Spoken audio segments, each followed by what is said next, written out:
Welcome to LA Press Box, everybody. We're glad you're with us after we took the last couple of days off. It is a march through this season, and everybody feels it, the Dodgers more than anybody else. But we're back to broadcasting, and we're glad to be back with you.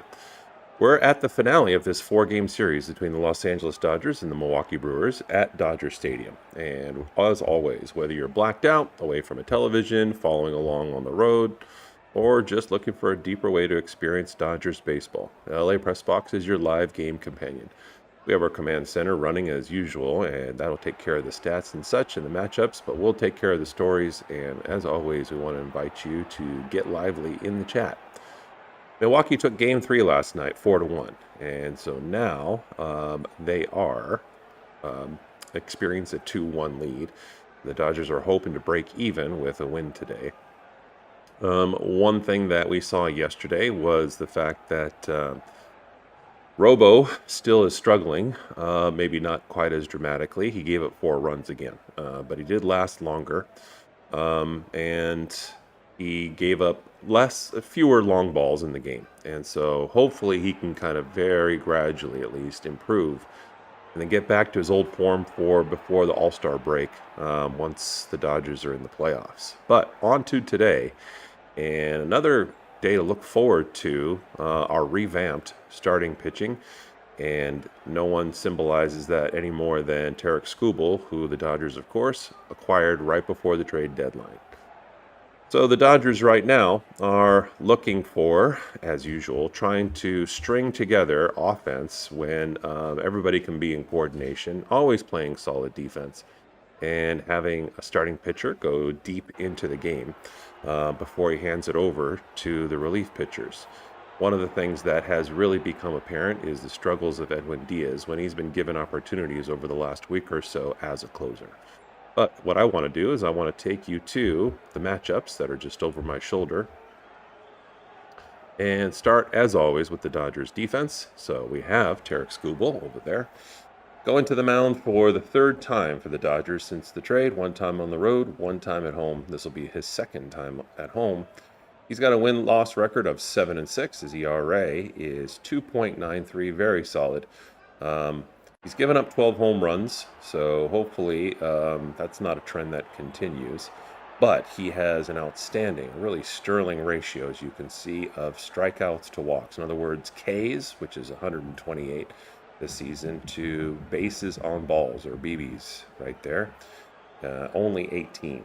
Outstanding ratio. And you want to see that from any of your pitchers, especially a starting pitcher that does have the stamina and the ability to go deep. As far as the defense that's going to back him up, you can have Ben Rortvedt getting the start behind the plate. Freddie Freeman at first, Tommy Edman at second, Mookie Betts at short, Max Muncy at third, Teoscar Hernandez in left field, Andy Pages in center, and Kyle Tucker in right. So kind of the usual suspects for the most part as far as who you would expect to see in the starting lineup for the Dodgers. They are, once again, facing a really solid offense with difficult at-bats all throughout the lineup. And in all respect, I'll say this, not much in the way of stars, but they're getting the job done. And as they have been all week and through most of the season, Brewers have one of the best records in baseball. So starting off for them will be William Contreras, the DH, then Luis Lara playing center field. In third will be Jackson Chourio, left field. In the cleanup spot, Jake Bauers, first base. Then in the fifth spot, Andrew Vaughn at third base. In the sixth, Gary Sanchez. The seventh, Brandon Lockridge playing right field. Then Joey Ortiz at shortstop and Jonathan Ornelas at second base, bringing up the rear. You can see, of course, that Jake Bauers is highlighted in 3 batting categories. For us, if you're in the top 20 in the league, that's elite, and that's why we highlight it. On the other side of the ledger, the Brewers are throwing out there Logan Henderson with a 6-2 record. He's got a 2.88 ERA, 69 strikeouts to 11 walks. He's given up 9 home runs. And as we just read out the positions, you can see defensively where they slot in to support him. Just below that, as usual, you can see that the Dodgers are, as they have been pretty much the whole season, if not top 5, top 10 in every batting category. You have to give credit to the Brewers being an outstanding team. But what the Dodgers have struggled with, regardless of who they play, whether it's the Brewers, which is in the top echelon of baseball, or the Royals that just preceded them in the lower echelon. I don't know if that's even a good use of words. Echelon and lower don't usually really go along. The Dodgers have trouble when they lose of stringing together hits and RBIs in coordination. They'll get a hit and then they'll leave somebody on, or they'll hit into a double play, or maybe have a poor base running, miscommunication. Those are the kinds of things that have plagued them as they've struggled more or less throughout this part of the season, although it's nothing like the 7-game losing streak that they were experiencing. Until they played the Brewers, had a little modest clip of winning. I won't say a winning streak, but they were at 3 out of 4 and 4 out of 5. The lineup for the Dodgers today is Shohei Ohtani starting as the DH, and as you can see, he's top 20 in every batting category in the league.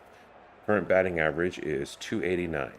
He's got an on-base percentage of .389, slugging percentage of .542, OPS of .931. He's hit 27 home runs now and has 75 RBI. Freddie Freeman is still just a tick above 300 in his batting average. He'll be in the second spot today, and Dave Roberts is kind of playing around with that a little bit recently.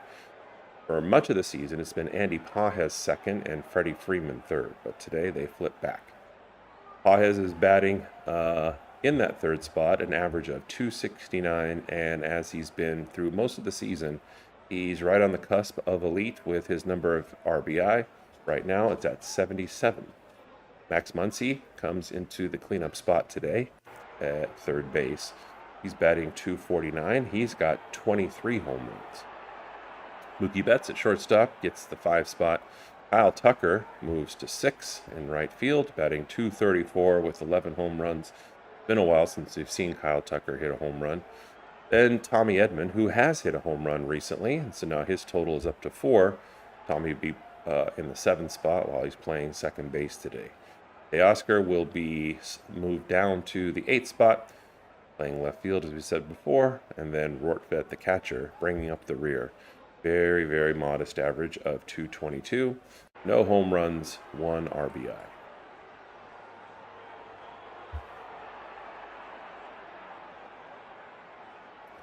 So there's a brief look at today's outlet of today's game. We're going to go ahead and give you a poll question to get into the chat, and we'll come back to it periodically.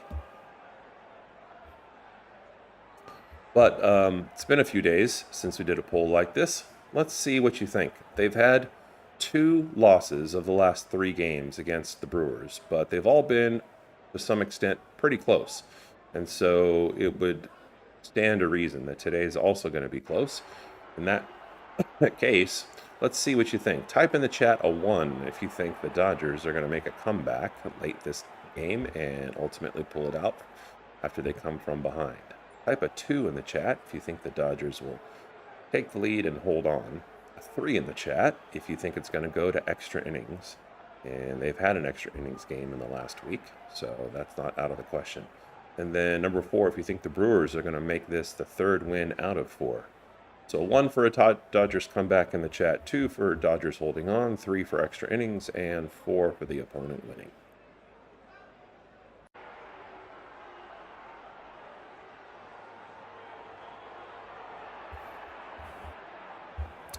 All right, so now we've got just a couple of minutes left before the game begins, and as usual, we're going to encourage you to grab your favorite snack and a drink if you don't have it yet, while we go ahead and load up not just the command center, but the 3D center.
So Scooble on the mound, getting ready to face William Contreras for his first opponent of the day.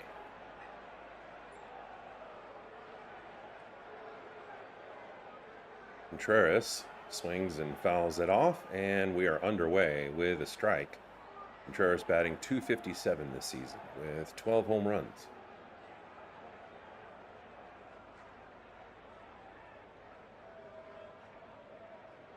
And right away, Contreras singles. Jogs to first, and they've got their leadoff batter on. Contreras went deep yesterday for a home run.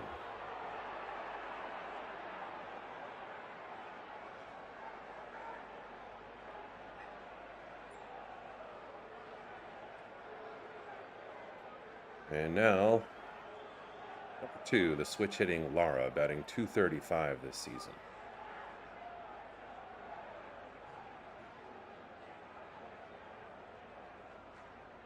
And the first pitch is fouled off.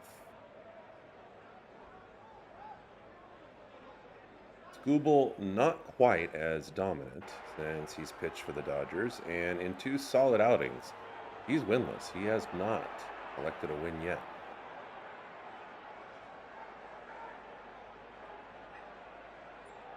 That one's also fouled back, and the count's 0-2.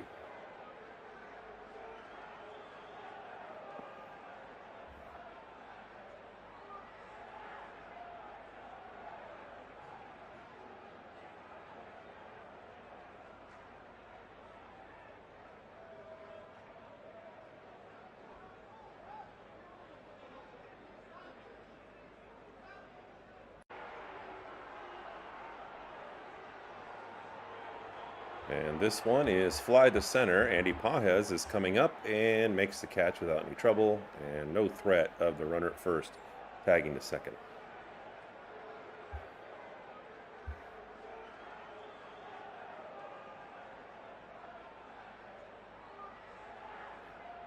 Now the 3-hitter Churio coming up, who's batting .271.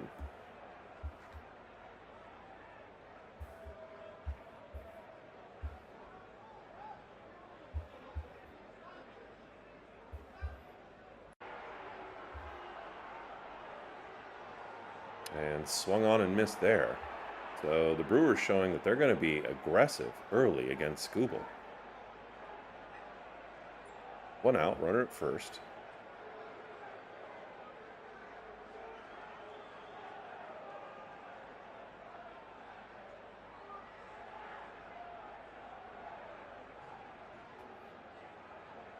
Next pitch misses just outside.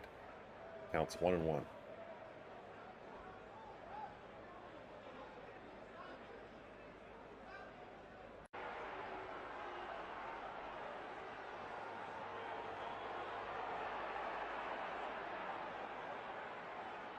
Next pitch on the way, and swung on and missed. Churio missed a curveball well over top, and now the count's 1-2.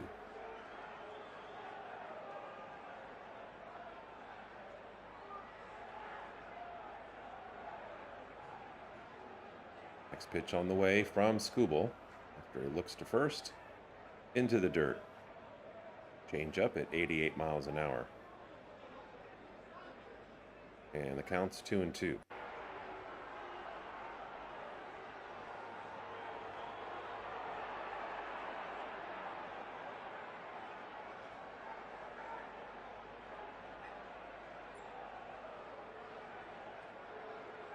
And the fastball is given a ride to left, and it is deep enough, but not fair. Just a few feet left of the foul pole. Wow, just off the skin of our teeth did we miss that home run and an early 2-run lead. Say about 5 feet left of the foul pole and about just 2 rows up, but no way for Teoscar Hernandez to be able to run and get it in time. So the count remains 2-2.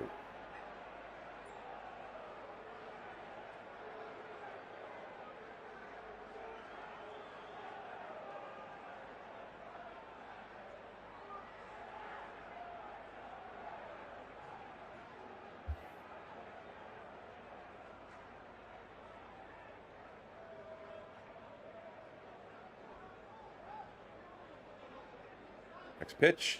Swung on and missed for strike 3. So Skubal throws a nice pitch that drops on the outside. It looked like it was going to be a curveball to this amateur anyway. And that it was going to start outside and tail in, but it never did. So now 2 outs with a runner on, and Bowers comes up, batting .267. And he's aggressive, very first pitch. He swings, and he grounds it to left field for a base hit.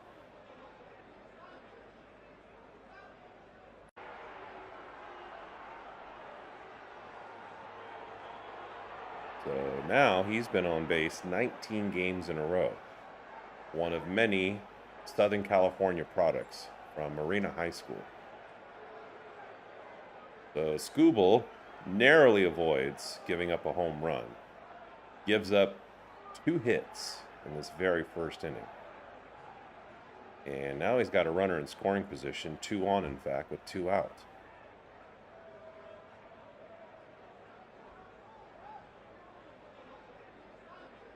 And the 5-hitter, Vaughn, like pretty much everybody else, swinging early, but also missing.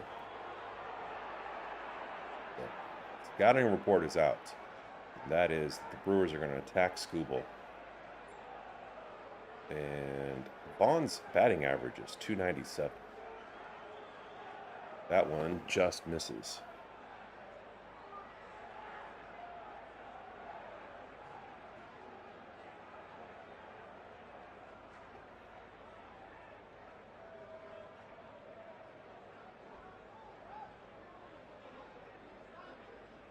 And this one is popped up, shallow right. It's going to be either Tucker or Edman, and Tucker comes up and calls Edman off to make the catch and the 3rd out of the inning. So 2 outs, no errors, and no score, and the Dodgers are coming up next.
So Shohei Ohtani coming up.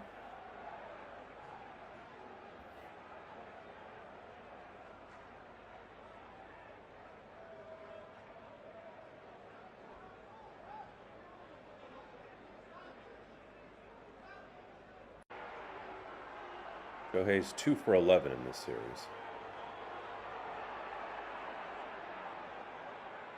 Hit a home run yesterday against Jacob Mizorowski. Looks at the first pitch for a strike, right down the middle of the plate.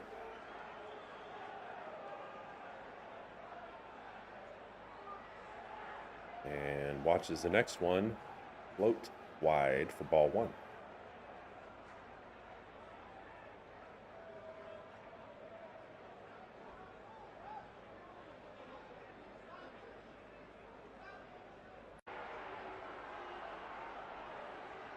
Next one also misses, and the count's 2-1.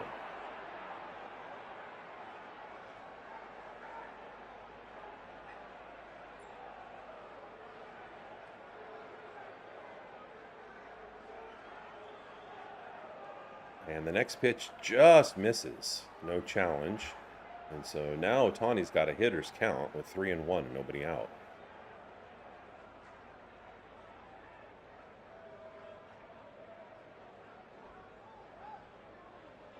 Next pitch, fastball that wasn't all that fast. It was about 95 miles an hour, but Ohtani still seemed a little bit unprepared and asks for a minute, or he's about to step back in the box and face a 3-2 count.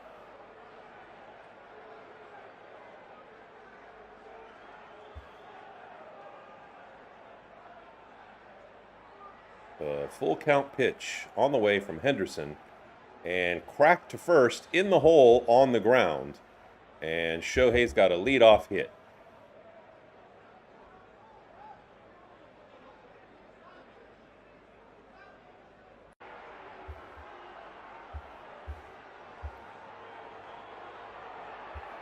And Freddie Freeman, who was hot, has gone cold in this series. He's 0 for 7.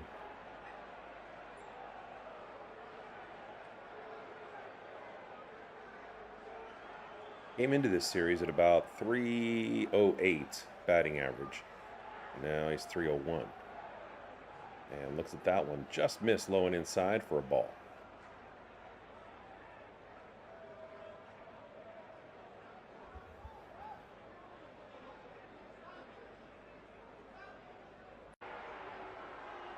Next pitch. Turned on by Freeman, but just foul. And now the count is 1-1.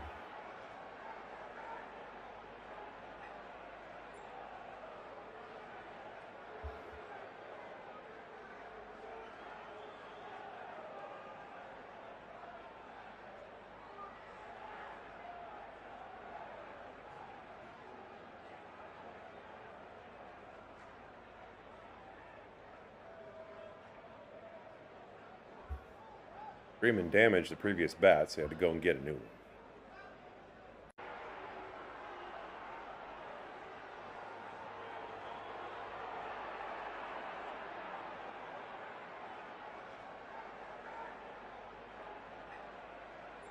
And the next pitch misses outside. Counts 2-1.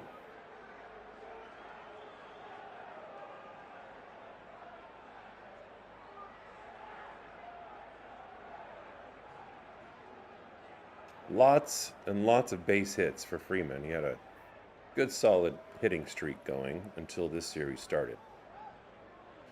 As he flies that one to left center, and it's going to be easily caught. But no home runs for a week from Freddie Freeman. So that's going to bring up Andy Pages now. The usual order is Freeman in third and Pages in second. But Dave Roberts will mix it up once in a while, and today is one of those days.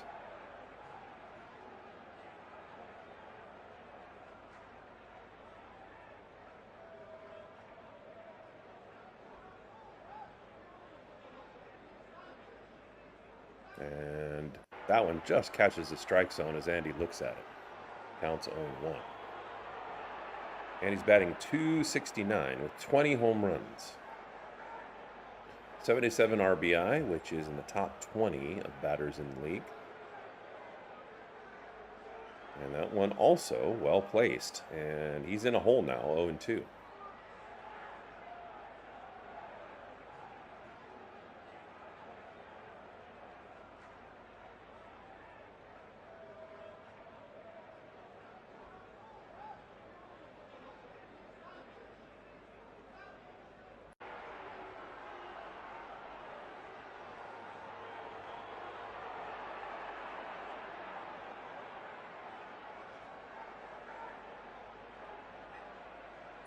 And Andy looks at that one. It's just a little bit lower than before.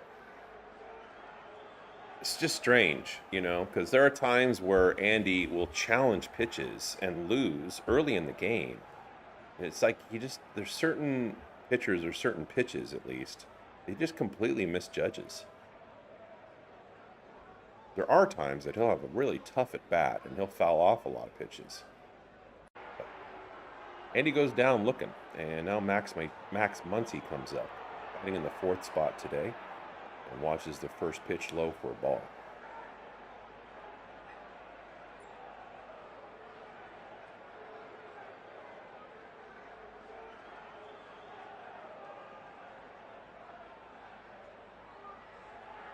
That one is swung on and missed, well placed.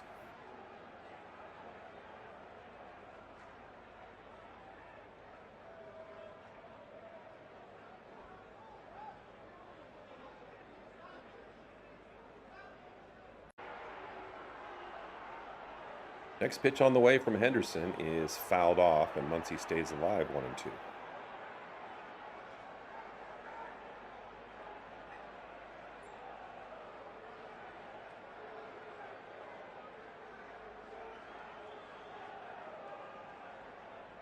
Muncy played his college ball at Baylor University in Texas.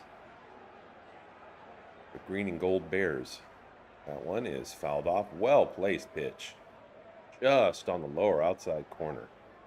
And it was good of Muncy to actually make contact and stay alive.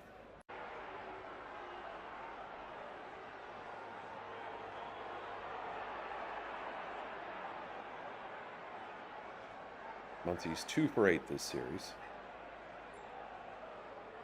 Did have a big home run in the first game. Today is game 4.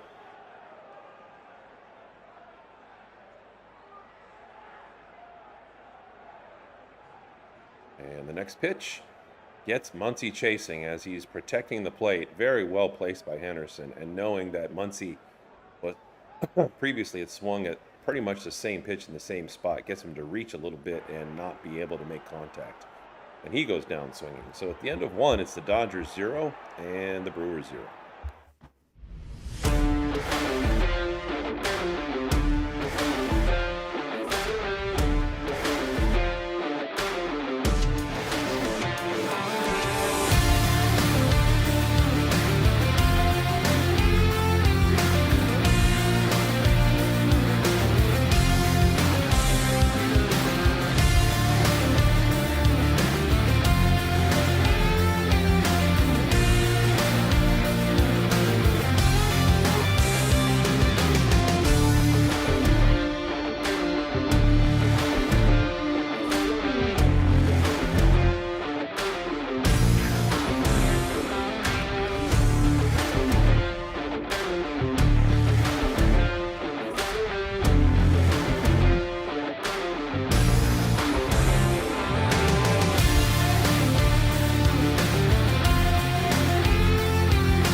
All right, Skubal goes back to the mound after giving up a couple of hits, but dealing his way out of it. Now he's going to face Gary Sanchez.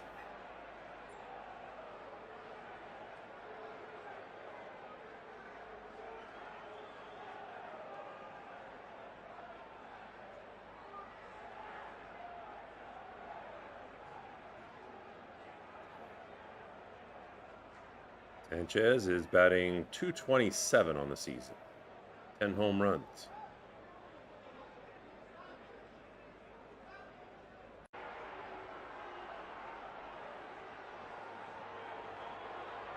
Next pitch on the way. In there for a strike, 0-1.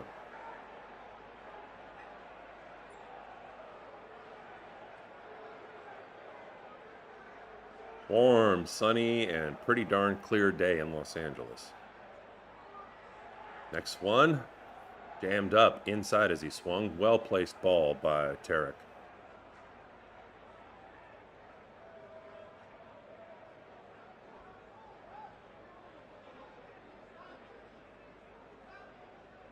Got one outside for a ball. Counts 1-2.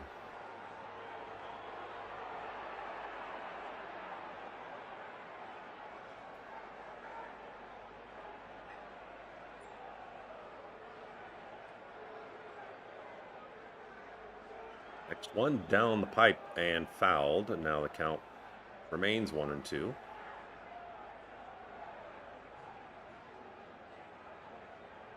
Mild breeze in the stadium. If you're looking towards the outfield from home plate, trailing right to left in Chavez Ravine. Next one misses high, so that evens the count at 2-2.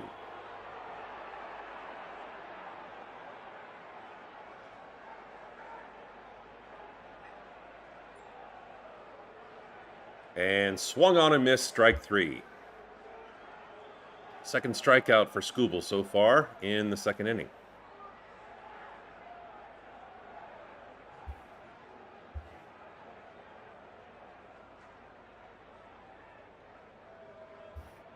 Next up, the 7-hitter, Brandon Lockridge. He's batting .280. No home runs. That one misses high for a ball.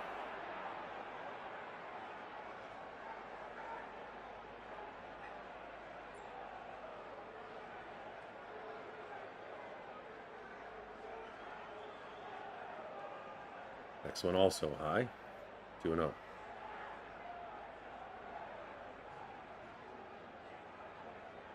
Skubal's got his weight back on his leg as he's delivering the last couple of pitches, rather than following through with a little more weight forward.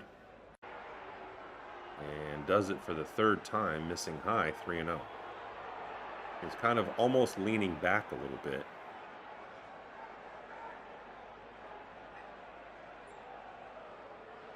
And that one is a little better follow through and weight forward. And it's in there for a strike, 3-1.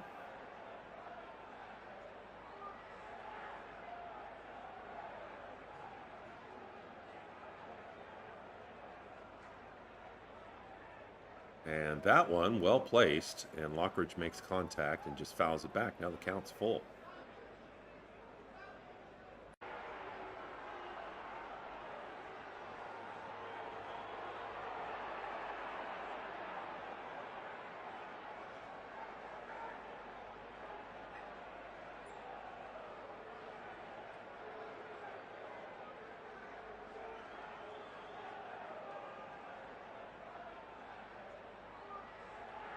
And that one misses inside, and a 1-out walk to Lockridge.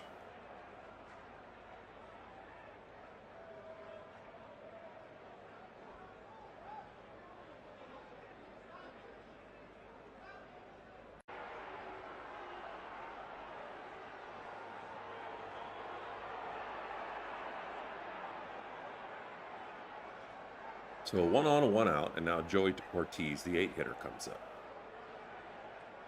who since the 4th of July has been batting .345. Swings and misses it though.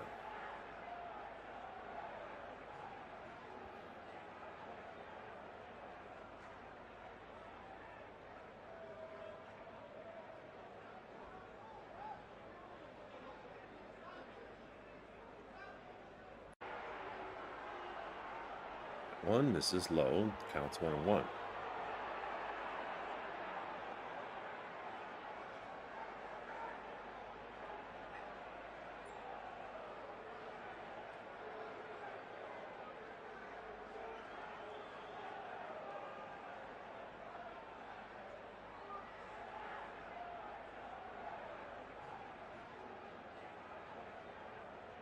And now the count's 1-2.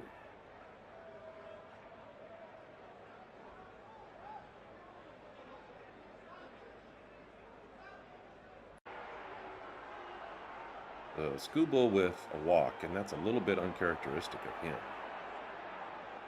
We showed you in the preview, he's got, I think, 129 strikeouts to only 18 walks. But his walk rate has ticked up just a little bit since he joined the Dodgers. His pitch, and the runner was going, but it's fouled off, so it looked like a hit and run, but Ortiz doesn't deliver. And that was a difficult placement for him to deliver on. It was a little bit up and inside. And the count's 1-2.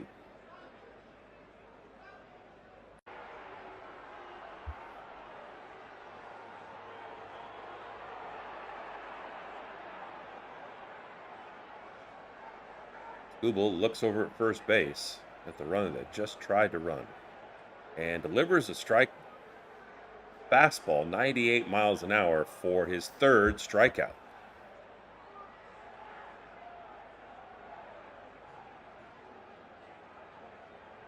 So now the 9-hitter, Ornelas, batting only 133.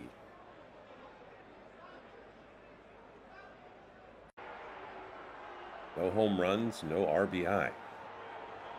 So you'd think this would be a mismatch and that Scoob could go right at him. He does with the first pitch, although it is a little bit high and the count's 0-1.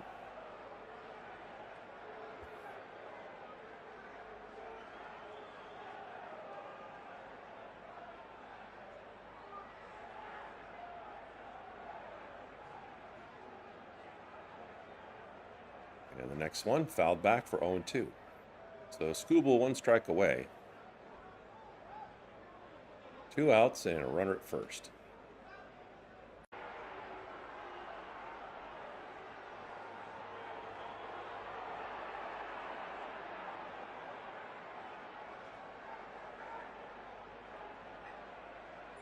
And the 2-strike pitch is lined into left field. And the runner at first is going to go all the way around to third and be safe. Standing up, didn't even have to slide.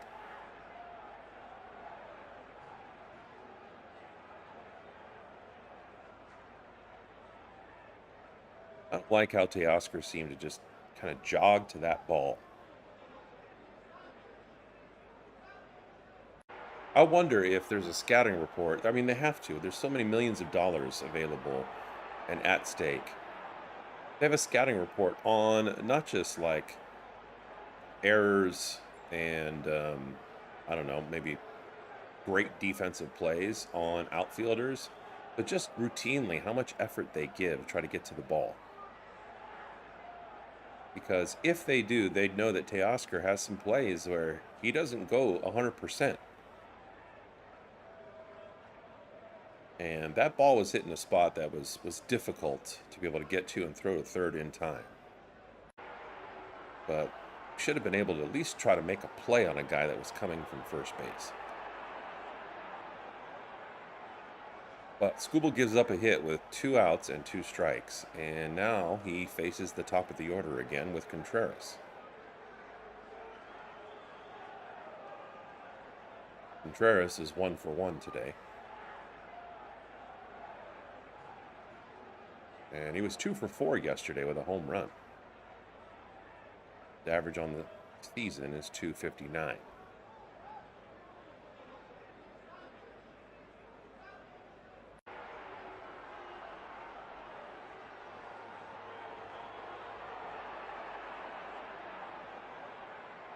And that one misses inside. And Scooble's behind 3-1. 2 outs and runners at first and third.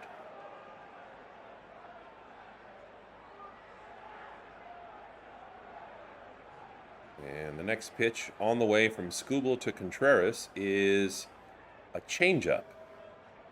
And he misses for full count. Amen, Caesar.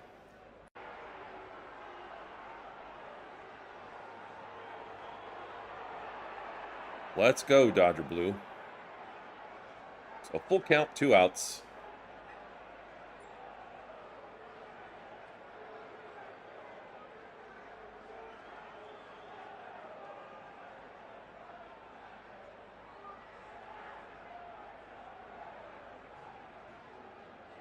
And this one is popped high in a really awkward position in left, and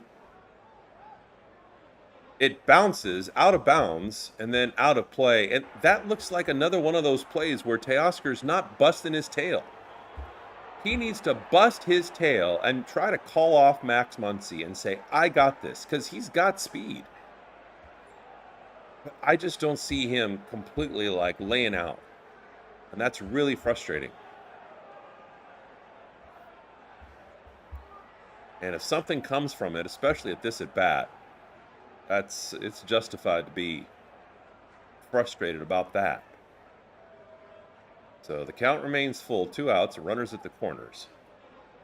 And Scooble delivers again, and this one's fouled off as well. Runner at first going, as you can see over there. That's the automatic when there's 2 outs and a teammate behind you.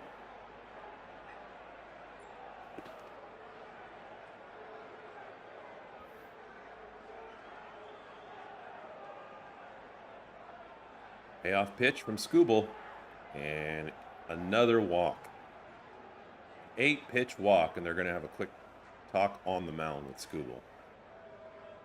As suddenly he's facing bases loaded with 2 outs.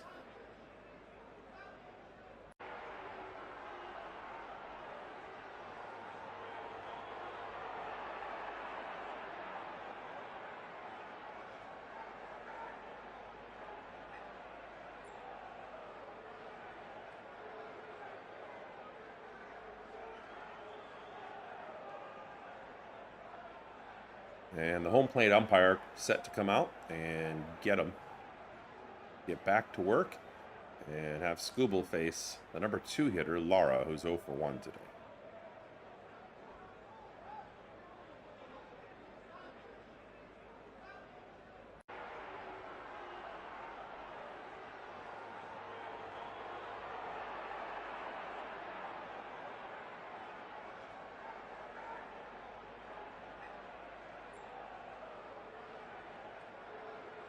Scooble is already in this second inning at 43 pitches.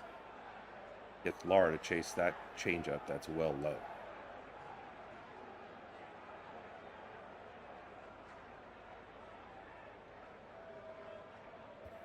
It's a big game for the Dodgers and the Brewers, because this is the last time the two of them will face each other, as Lara chops it foul to the left of third base. And to this point, the Dodgers have won 3 and the Brewers have won 3. So as far as potentially home field advantage and the tiebreaker in terms of seeding in the playoffs, if they have the same record, whoever wins this game would have the edge.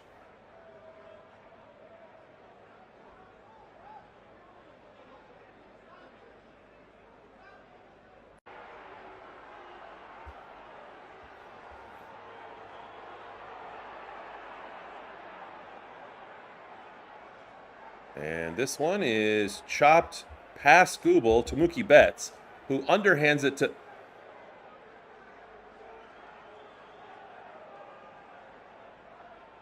He was scooping it underhand to Tommy Edman, and it wasn't a very good underhand toss. That should have been an automatic third out and an error on Betts and Edman. Although it wasn't perfectly on target from Betts, he was only like 2 or 3 feet away. And so, Edman didn't have very much time to be able to react to that off-target underhand. And Scooble now is still out there when the Dodgers defense is letting him down.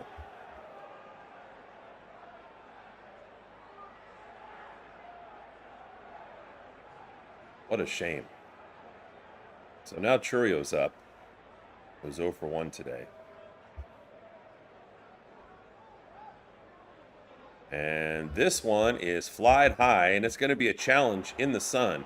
Andy Pages has his glove right over his head to shade his eyes from the sun, but makes a nice catch in it for the third out. But the Dodgers unnecessarily give up a run. And as we go to the bottom of the second, they are suddenly behind to the Brewers 1-0.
All right, we are back, and as you just saw, Mookie Betts is set to come up, the man of the moment, with what should have been an automatic third out of the inning, with bases loaded. The ball was grounded to him, chopper, somewhat slow, and he's about 4 feet away from Tommy Edman, who's standing on second base, and he underhands it off target for the error.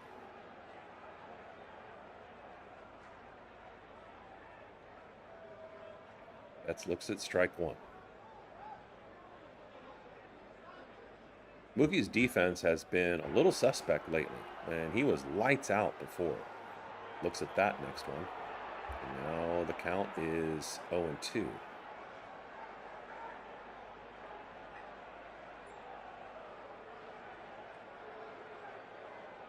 Mookie had a great series against Kansas City. I think he was 6 for 11. Swings at that one. Well placed by Henderson. Good placement. Fouls it off and stays alive. Mookie has not quite been as productive this series, although that was somewhat explosive. And he was the Dodgers' offensive engine in those close games. He lines this one into right field for a base hit, though. So lead batter gets on again. Last inning, it was Shohei Ohtani. The Dodgers weren't able to do anything with it. See if they perform differently this inning. But that has been one of the Dodgers' weaknesses this year. They rank in the top 5 of pretty much every batting category in baseball. But it's not always timely, their production. They'll get a guy on a lot of times, a leadoff hitter like right now, and they won't even push him forward, let alone score him.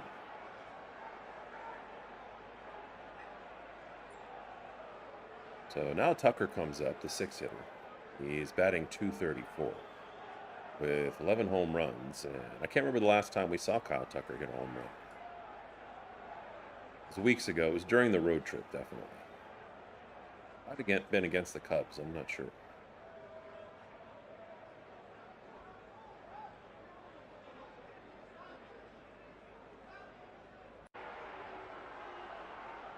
And that one misses.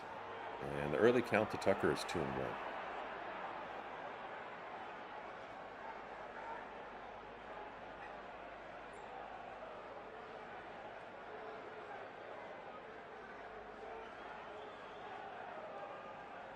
That one, right in there for a strike.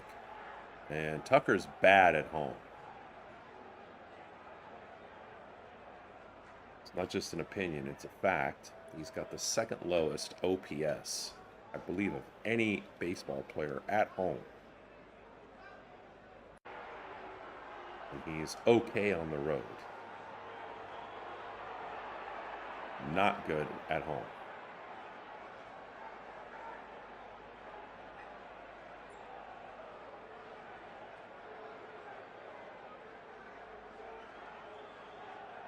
This one is just kind of lazily poked into right field. Lockridge is well in position. He's going to be able to make the play.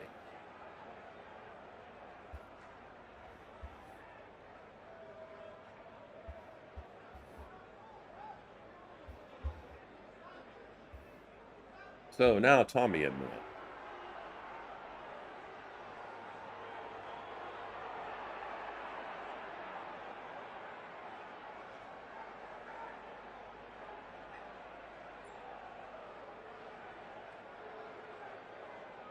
And the next pitch of the inning is grounded to second, and that's how you underhand it.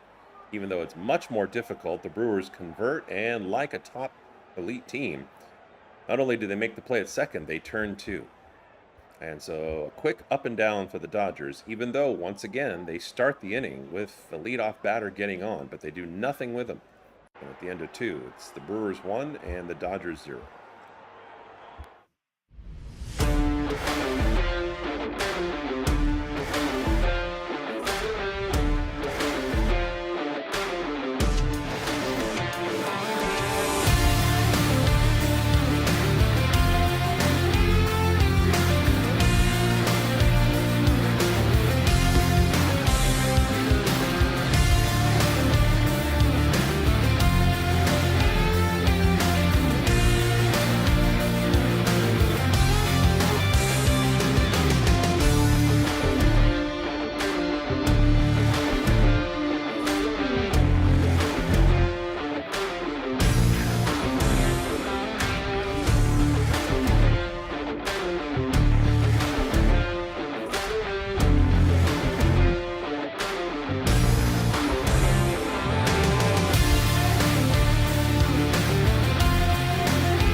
So the Brewers sending up Jake Bauers for a second time to face Tarek Skubal today.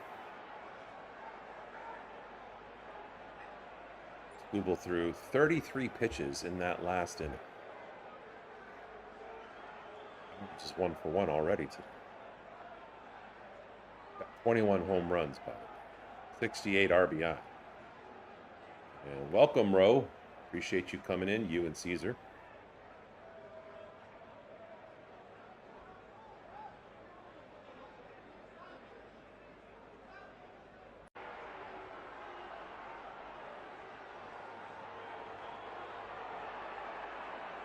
And Bauers hits that into center field and makes it look easy. So leadoff batter on, and Skubal looks a little flummoxed, as we'd say. He's a little frustrated right now. As he should be. He's struggling. He's given up 2 walks. He's given up, I don't know if that's, I think that's maybe the 4th hit he's given up.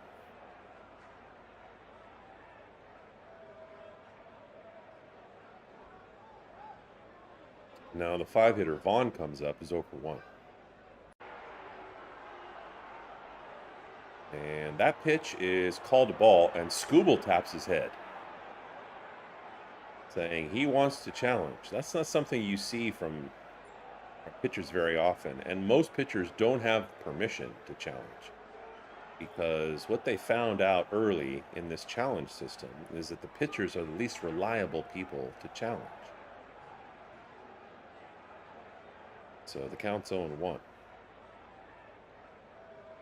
And there's 2 reasons for that. The primary reason, the physical reason, is that as they see the ball cross the plate, they're still finishing their throwing motion. And so their eyes, as their body moves, are a moving target. And so it makes it harder to judge where that ball landed. But then, of course, the psychological reason is you have so much invested in being able to throw strikes and be successful as a pitcher, more than anybody else on the team. You want that to be a strike. It just taps into what you would consider to be a normal bias in any human being. But Skubal was right there.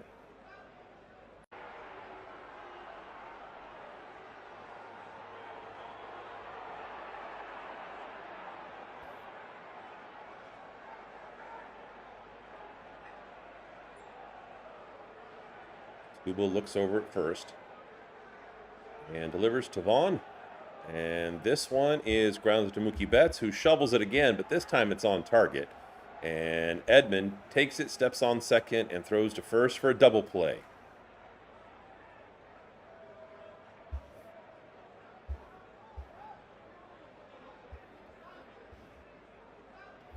So now the base is clear with 2 outs, and Skubal's about to face Gary Sanchez.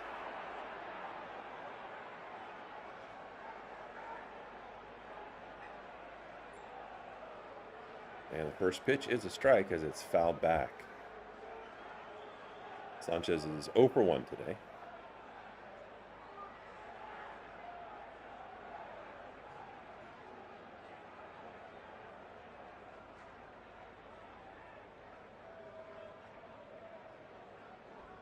And this one is flied high over the shoulder of Freddie Freeman. He's going back. It's going to be a little too far for Kyle Tucker to catch, and Freddie Freeman does, almost looking nonchalant. I mean, he's a tall guy and he's got long strides, and he had uneven speed trying to find that ball. He kind of slowed down in the middle of running back, but with the sun directly overhead, and not even with his shoulder turned and opening his hips, he catches that ball completely from behind him overhead, which is an outstanding catch to make.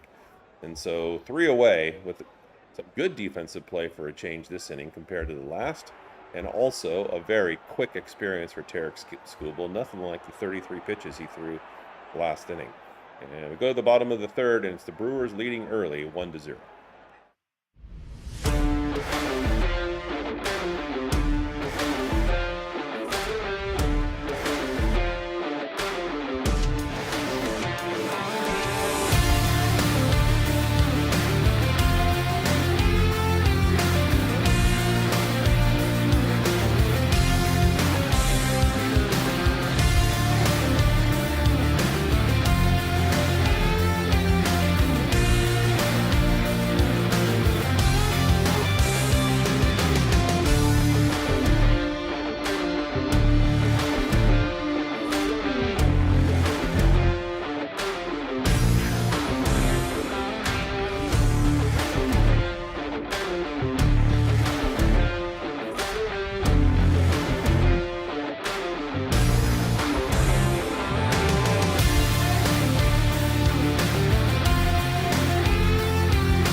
Teoscar Hernandez set to come up in the 8th spot, batting .249 with 11 home runs this season.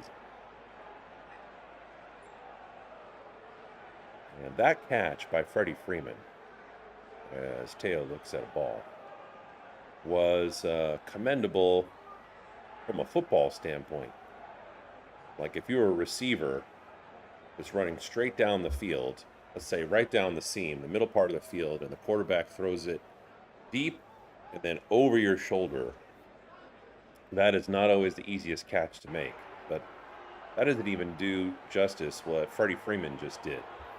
Just a similar trajectory where the ball just kind of dropped into a bucket right behind him, and he was able to catch it before it hit that proverbial imaginary bucket.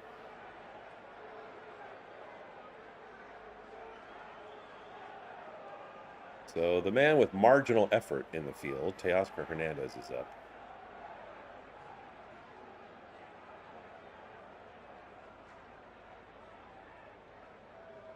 And he's facing 2 strikes. And that's exactly where I would throw it against Teo.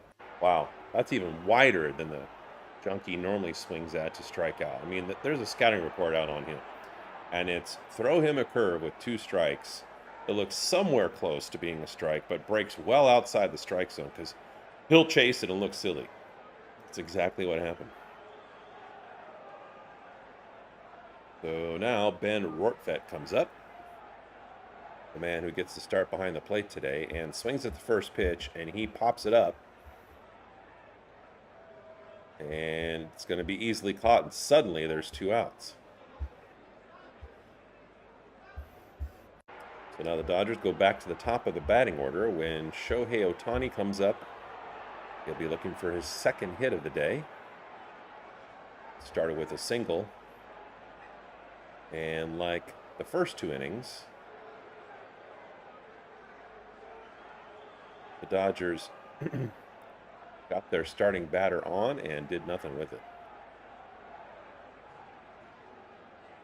That pitch he looks at for a strike. Ohtani's batting .291 on the season right now, and then steps out. Feels like Henderson was taking a little too long, although they do have a pitch count. I mean, a pitch clock, excuse me.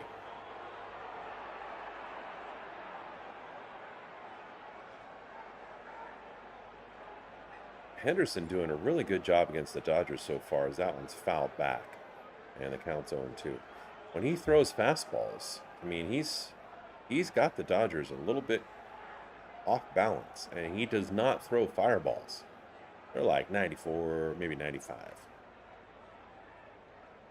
Not like Enriquez for the Dodgers, who comes out of the bullpen and throws 103.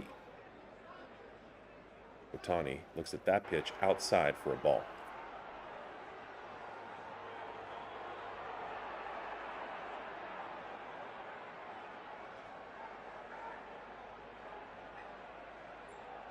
Two outs, nobody on. And that pitch misses, and the count's 2-2.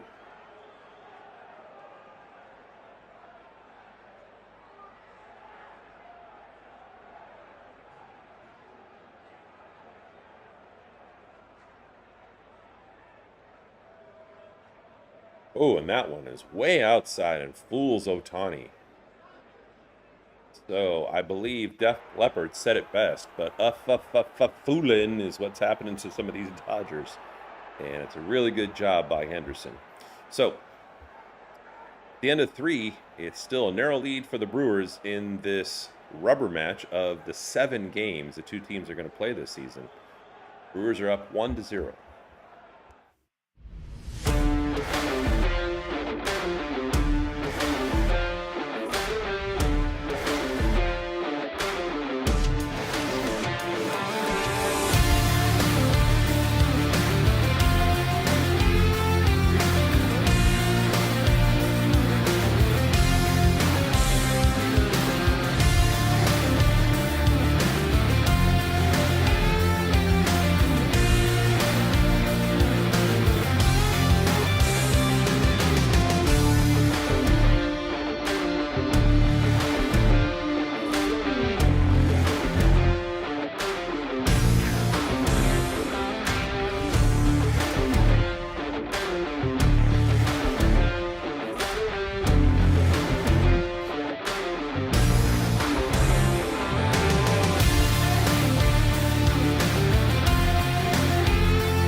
So Scooble goes back out.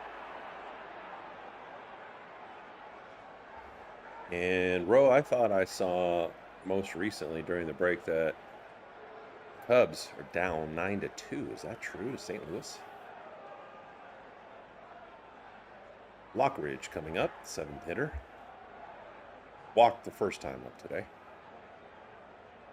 Scooble's up to 56 pitches.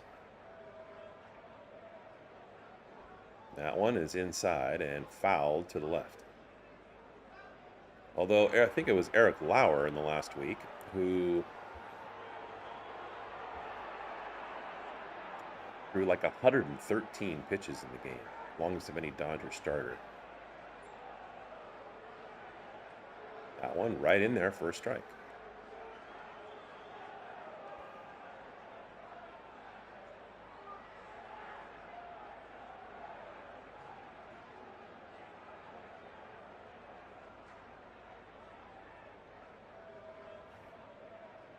And that one is fly to right, and the Dodgers converge on it, excuse me. And they're able to make that catch. Some news today that Tommy John passed away, the pitcher for the Dodgers, who really decided to take a chance to extend his career and take what is now known as Tommy John surgery.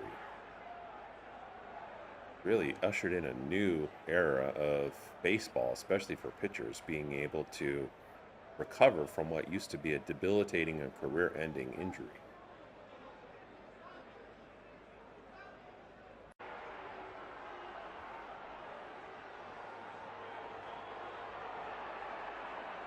Swung on a miss by Ortiz. So Ortiz in a hole early, 0-2, with 1 out.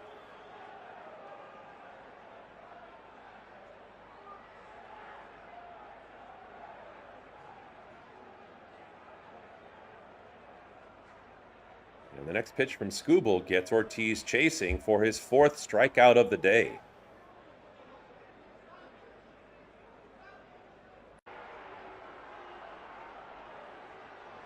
Thanks for joining us on LA Press Box. Give us a like and put in the chat a 1 if you're rooting for the Dodgers and you haven't already, and a 2 if you're rooting for the Brewers.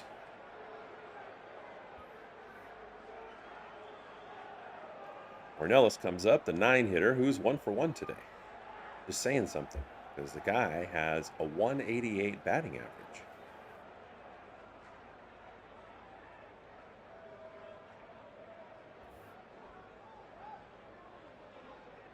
That one misses inside for a ball. Counts 1-1.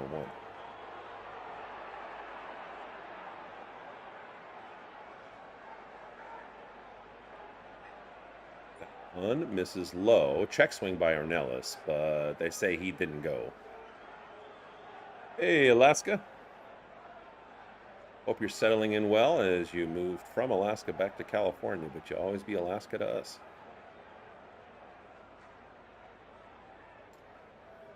Appreciate everybody's support. If you haven't already, please subscribe to the channel. In the next couple of weeks, we're going to start to unveil our football broadcasts, as that one is chopped foul.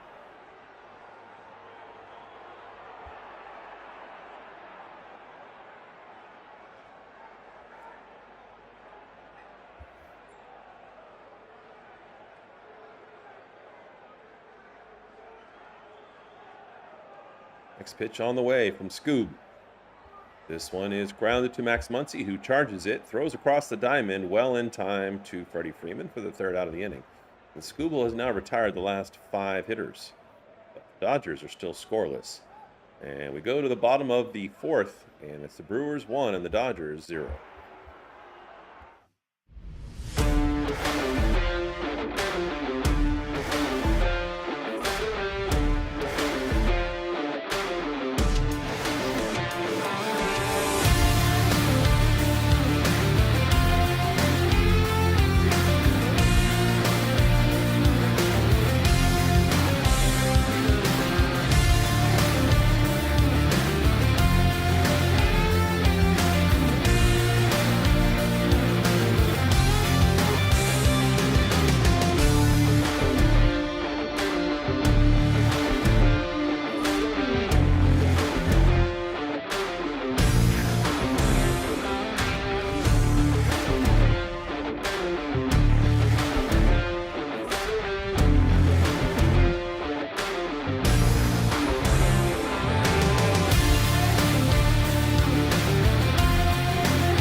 Freddie Freeman, who's 0 in this series, definitely needs to come to life.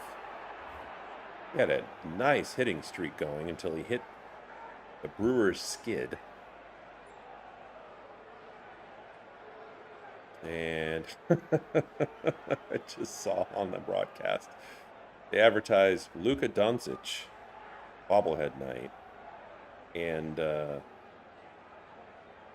it's going to be a challenge for me, guys, when we also roll around to Lakers basketball season.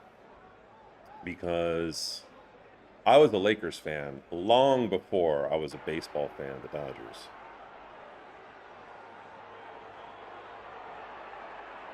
And the reason I'm chuckling is because, from my experience, that is the quintessential fan experience, because fan, of course, means fanatic.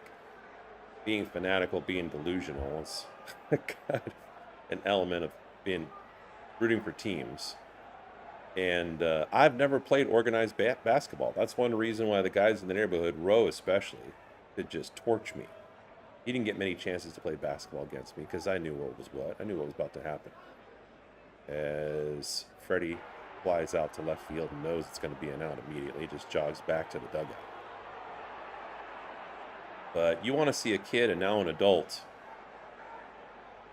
irrationally get in a bad mood because the Lakers are struggling, or because he thinks he knows what the Lakers should be doing in terms of trades and rosters and all that stuff. That's me.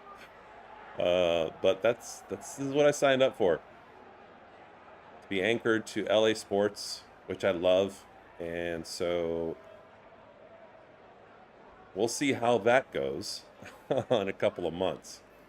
But in the next couple of weeks, as I've said before, we are also going to be starting to cover LA football teams in addition to the Dodgers. So we'll kind of tag team back and forth.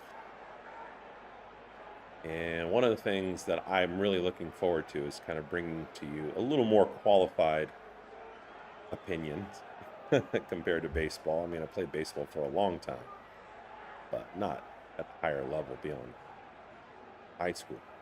But I have coached and played at a high level when it comes to football. And I love being able to teach people more of what I've learned from some other great coaches I've been around. This one is chopped to first, and Andy Pajes cannot beat it out. Good job by the Brewers being consistently executing on defense. And there's 2 away.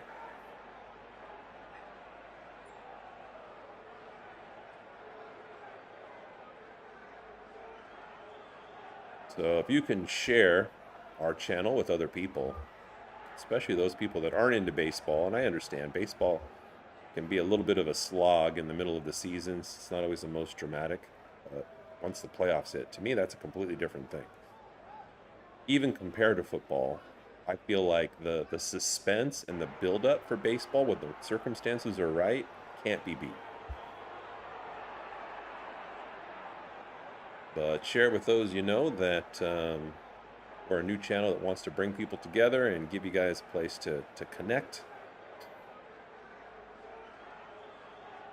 That would be much appreciated. As the next pitch misses high, and the Brewers are going to challenge, but that looked clearly high, like by a couple of inches. And this call is going to be confirmed. So the count remains 2-0, and the Brewers burn one of their challenges.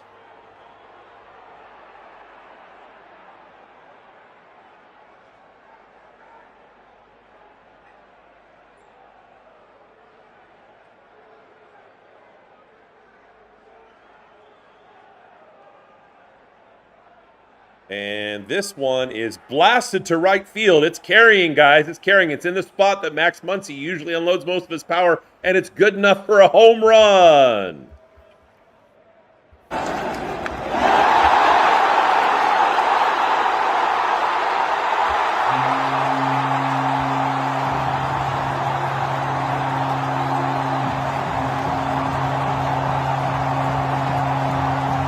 Max Muncy ties it up with one swing.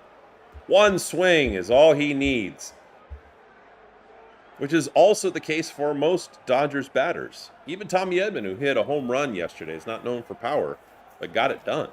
So we are tied up, and that's Max Muncy's 24th home run this season. His 7th since the All-Star break. Looks like he's from the dugout. He's looking into the stands for somebody, maybe somebody that's a loved one, somebody he wants to make eye contact with.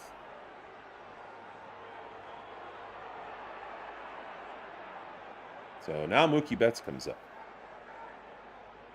Mookie swings, and it is popped high behind short, and Ortiz goes back and makes the catch. But a nice electric charge goes throughout Dodger Stadium as Max Muncy ties it up with one swing, and the Dodgers are finally on the board.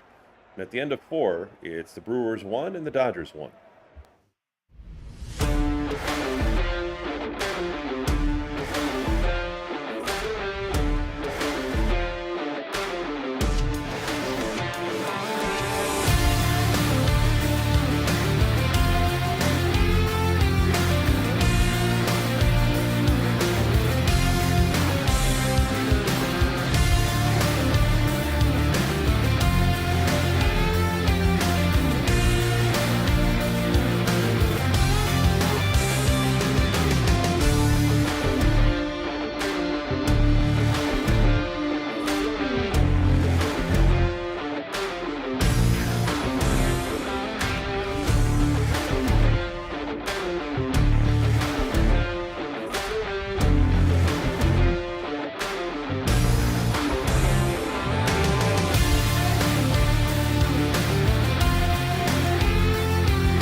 So William Contreras set to come back up and face Skubal.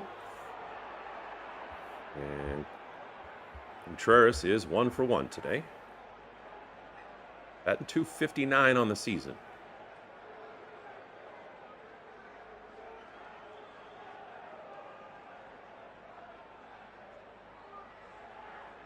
That one misses low, and the count's 1-1. Try to set up this view of the screen so that you guys can see the full name of whoever's at bat.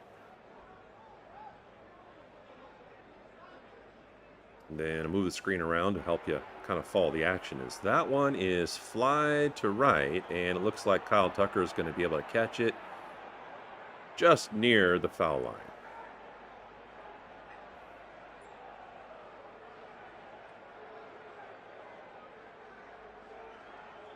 View is everything for me. I was trained about that early.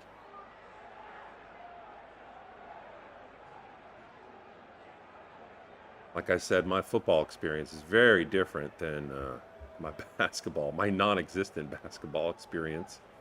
As Laura comes up, who's 0 for 2. And that one was fouled off, and the count's only 1. And that started for me at about age 9. This future coach used to come home after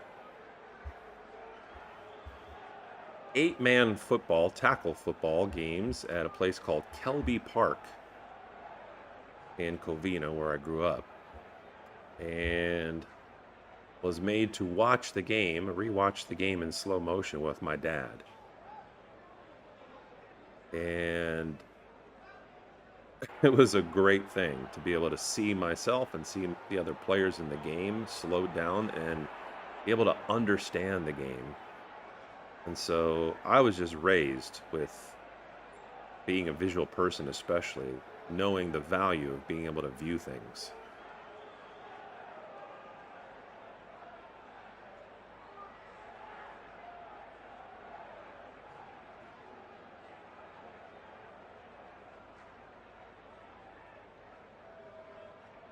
Nice boring stretch from Scooble right now as the next one's hit directly to Tommy Edman, who is playing over in the perfect spot, and picks up the ball and throws it for the second out of the inning.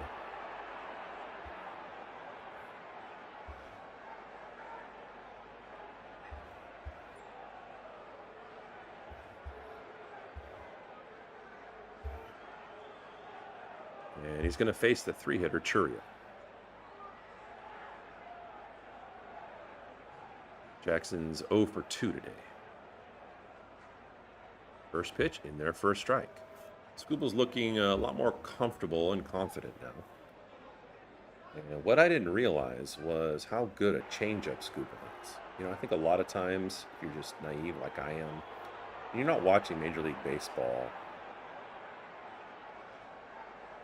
day in and day out, and you're not, keeping track of all the highlights and all the teams, is, at least in my case, you kind of expect that a big-time pitcher is going to have an overpowering fastball a lot of the time. That's just not necessarily the case. It's about control. It's about changing levels. It's about changing up your rhythm to keep batters kind of off balance so it doesn't feel like they're batting out of a pitching machine. And that one misses. And the count is 3-1 to Churio.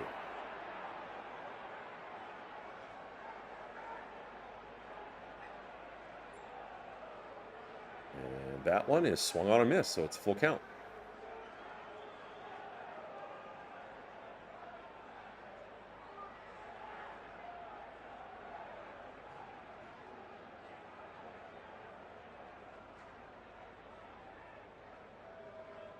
So speaking of fastballs, this one is blasted into right center, and this is going to be at least a double for Churio. He's rounding second after his helmet comes off and decides not to go for 3. Well placed. And it would have been really close because Churio looks like he's got good speed. But ultimately decided not to go, which I thought that's what the third base coach is supposed to decide. He's supposed to tell you whether you're supposed to go or stay. But he decided to stay, and I'm perfectly fine with that. I didn't need to see a close play, probably not working in the Dodgers' favor, because that was hit in the gap, and like when us older folks were younger, it was placed well, like those games of quarters we used to play, where you'd try to get the quarter as close to the wall as possible against some other kid's quarter so you could snatch his quarter. You had to get the right speed to touch the wall, but not necessarily bounce hard off the wall. You're trying to keep it as close as possible, and that's basically how that ball was hit.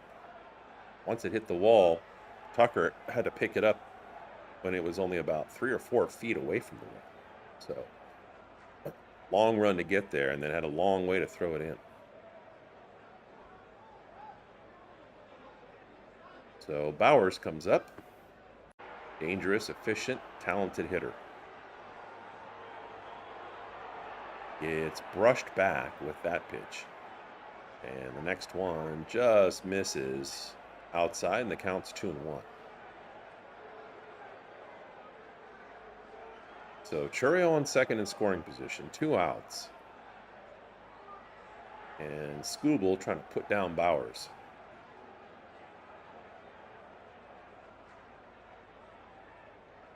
And gets him swinging at a well-placed changeup, I believe, on the inside lower corner.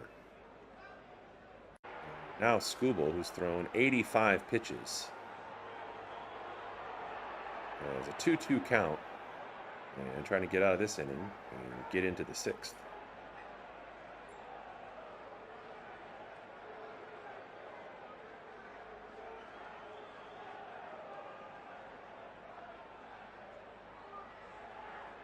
Two-out pitch on the way and foul back.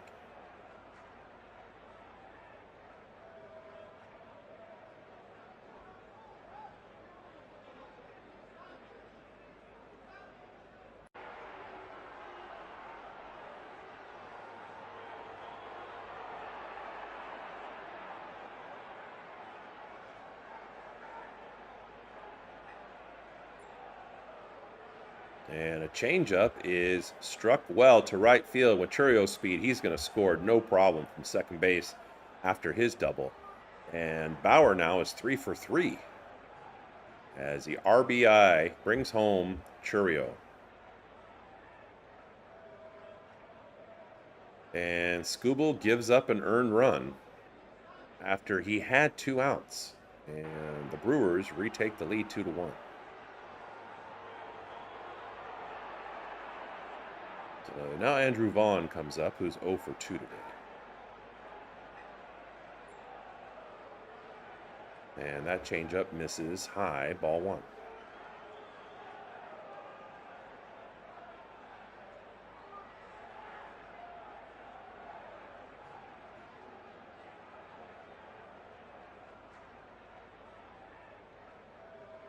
That one misses outside. Counts 2-0.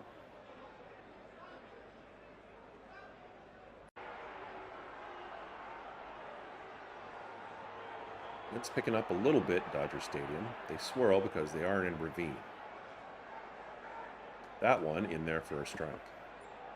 And the temperature in the 80s.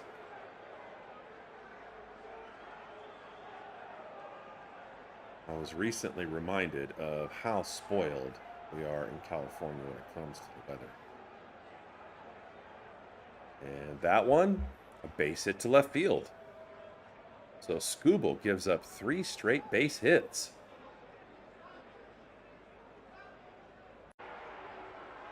And now with 2 outs, they're still in business, and the Brewers have runners at first and second. And Skubal might get the hook before he can finish this inning out. He's up to 91 pitches. He's definitely going to be disappointed after today's outing. I mean, yes, only 2 runs given up at this point. But the Brewers showed early on that they were going to attack him. I think it was the first 6 batters, they all swung at the first pitch. In fact, he didn't have a called strike where a guy looked at it until I think it was late in the 2nd inning. So they definitely had some kind of intel that told him to attack Skubal early. But they've also been tough outs to drive up his pitch count. That one's fouled back. And Skubal has another 0-2 count. Gary Sanchez has struck out earlier today, and I believe popped out. He's 0 for 2.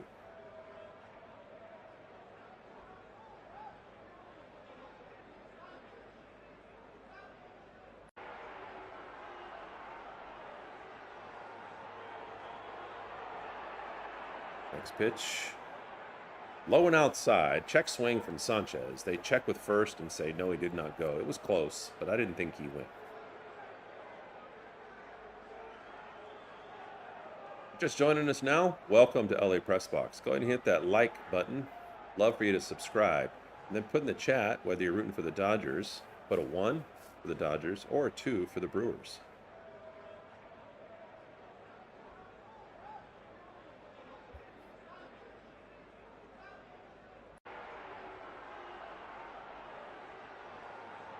Pitch on the way from Scoob to Sunch.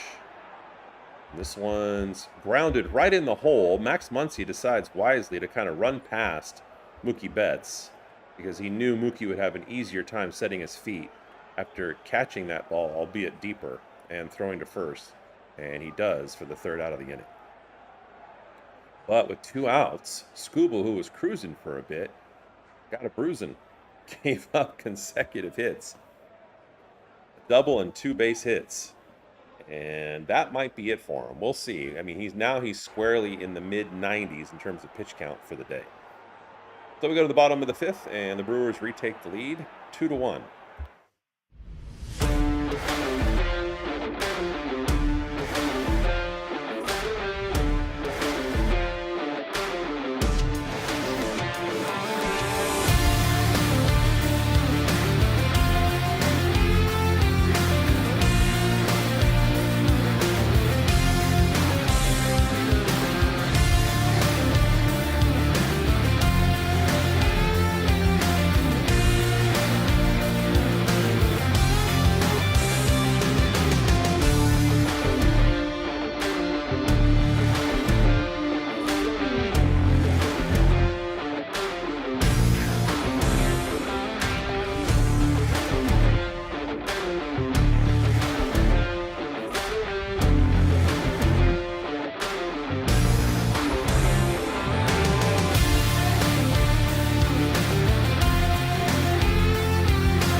right, so the Dodgers have another run minimum to make up. And Kyle Tucker's coming up, who's 0 for 1 with a flyout. He's only batting .234 in the season. As we were saying earlier, he's bad at home. He might even be below 200 as a batting average in Dodger Stadium right now.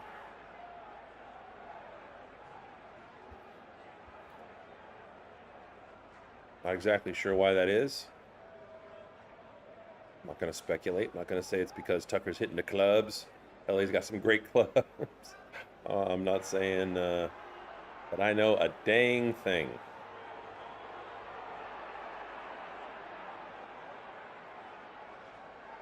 First pitch is a strike. And Henderson, with 40 less pitches than Skubal on the day. And Tucker fouls that one off. Counts 0-2.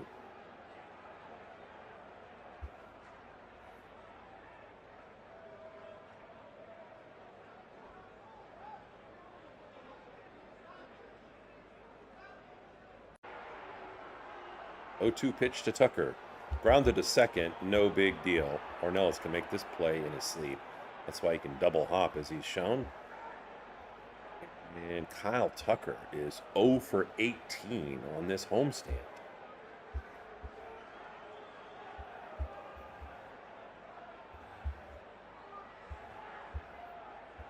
So now Tommy Edman comes up. Edman's 0 for 1, batting .269. That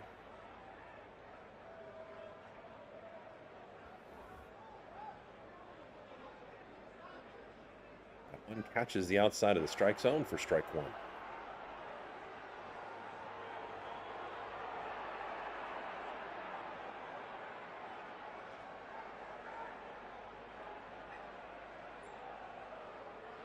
Pitch. This is way over top at a ball that drops way out of the strike zone low. Really a contrast between the Tommy Edman of the first month he rejoined the team after his off-season ankle injury to follow the World Series. And then his rehab. First month, I mean, he was on fire. He was upper 300s batting average, almost 400 for quite a while. And then the last month, he's just been a different hitter. Now, you have to give credit to your opponents, especially at this level. Because once he comes back, then they have film on him, speaking of film. Use that for all kinds of purposes, one being scouting, of course. And he's got tendencies just like everybody else does. And so, of course, people are going to adjust. And that's what other teams have done. But Tommy's also just not looking very good at the plate. Although he pops that one up and easily caught in front of second base.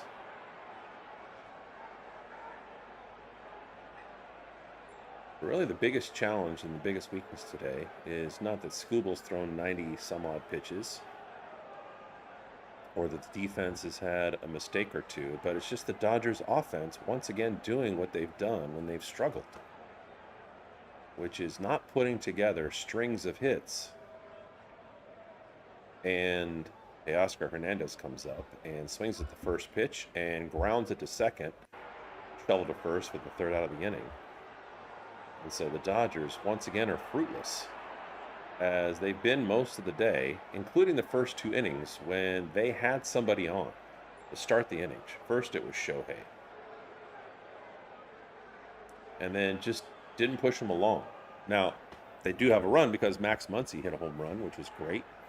And let's check the command center where that puts him now. I think it's his 24th home run. Let's see, yep, 24th home run. So as you can see over here on the right-hand side where the Dodgers batters are, he's in the 4th spot. And he's now at 24 home runs, 3 behind Shohei Ohtani at 27. And Max, in the last week, passed Eric Karros as the all-time leader for home runs hit in Dodger Stadium. And I believe now that gives him a 2-run lead for the most all-time. But as you can see over here on the far right, I mean, this is the Dodgers box right here. All of these numbers, the yellow is where they rank in the majors. And batting average 259, second overall in the majors. OBP 335, second overall in baseball. Slugging percentage 427, second. OPS second. But they don't do it in a timely fashion where they push each other along. I'm not going to say they're not clutch because they've shown in the playoffs the last couple of years that they are clutch. But for whatever reason, they have not been able to coordinate well. And they're not producing a bunch of runs on a regular basis. Their average run production the last several weeks is definitely below 5. And if you're going to be consistently winning, you've got to be over that. You've got to be over 5.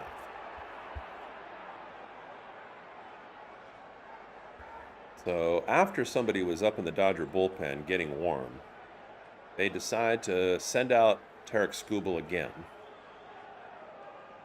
after he's pitched 95 pitches. But he's done a solid job. I mean, he's kept one of the best teams in baseball to 2 runs at this point. It's not like they've just tagged him and roughed him up. And the Dodgers need starting pitchers that can go deep in the game. Lockridge squares up and tries to bunt, but he fouls it back. He was trying to bunt for a base hit, so that's a little bit harder than just laying down a sacrifice bunt. And the count's 0-2 to Lockridge.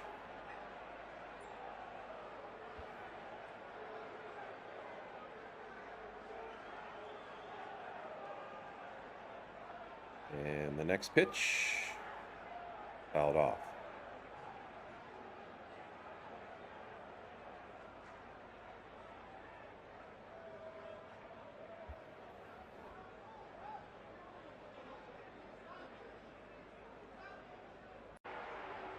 And that one is swung on and missed, a low pitch, but gets him chasing. And another strikeout from Tarek Skubal.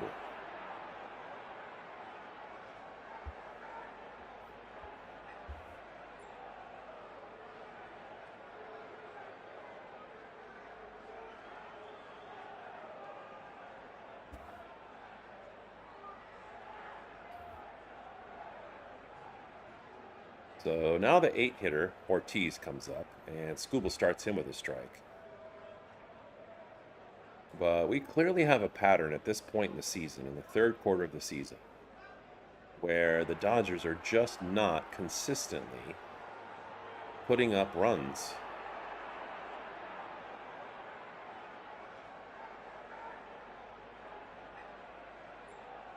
And that's a concern. The longer it goes, the more it becomes a real problem. Skubal gets Ortiz to swing, and he's in a hole.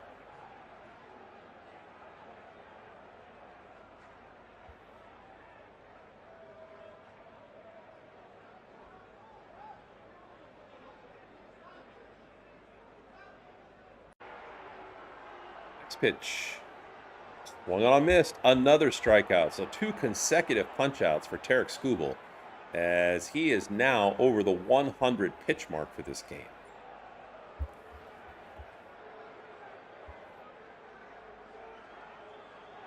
He's going to face the 9-hitter Ornelas, who's 1 for 2 today.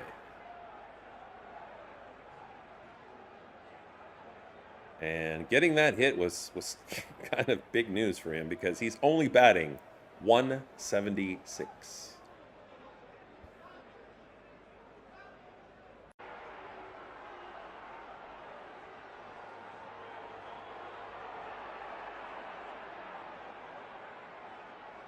And the next pitch swung on and missed. A little low and a little outside, but close enough for Ornelas to chase.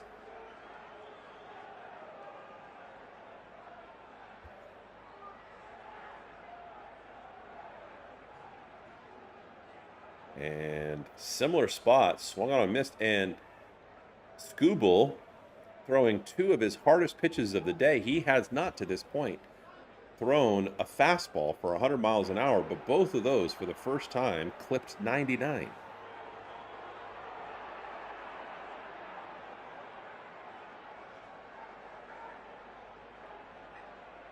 And That one misses for a ball.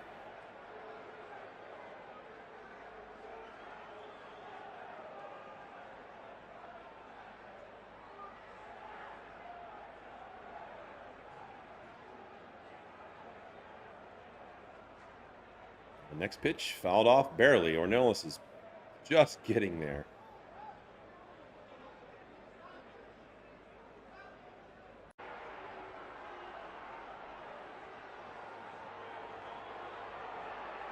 Google's got an interesting delivery.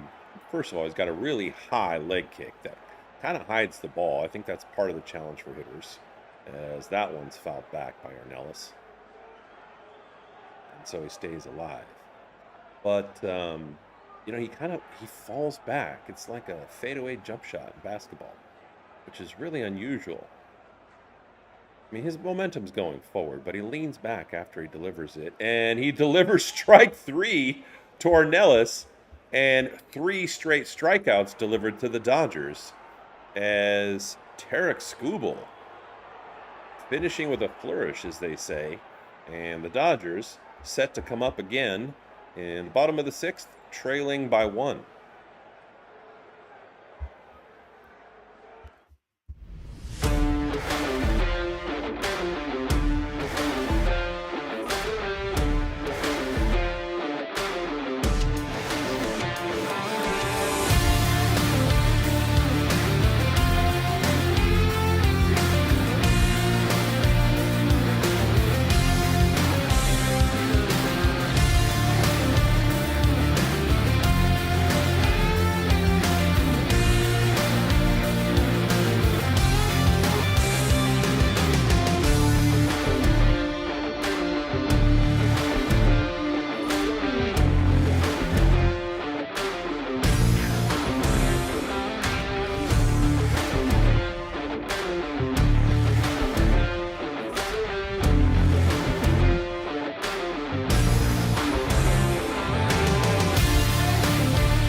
All right, so we go to the bottom of the 6th, and Logan Henderson remains in. Why not? Much lower pitch count than Tarek Skubal, and actually has done a better job. You're just comparing the statistics and, of course, runs on the scoreboard. And he's going to face Rortvedt, the bottom of the Dodgers lineup.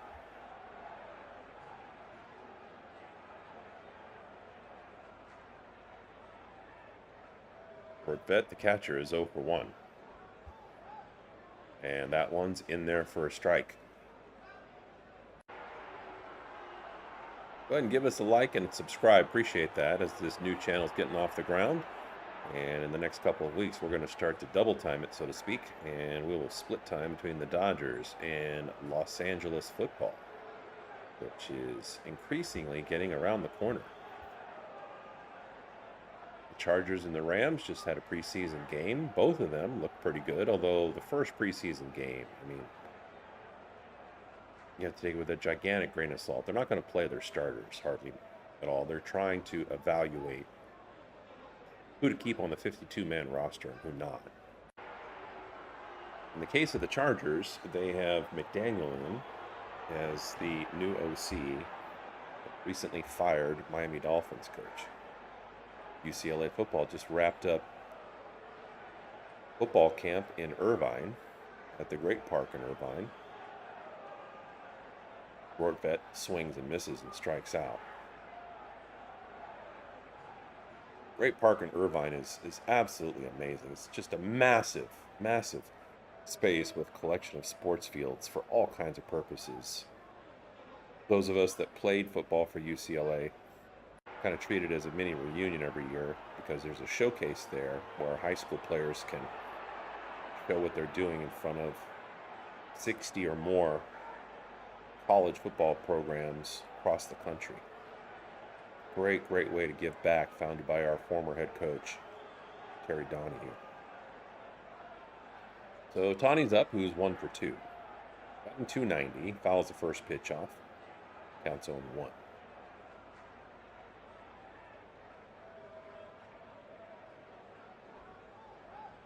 And that one misses. 1-1 to Ohtani.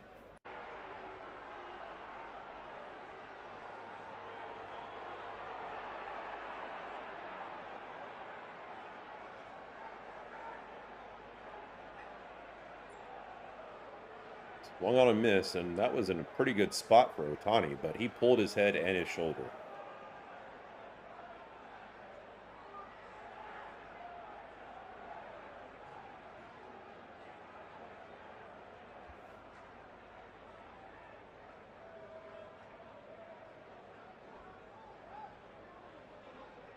Next pitch to Ohtani.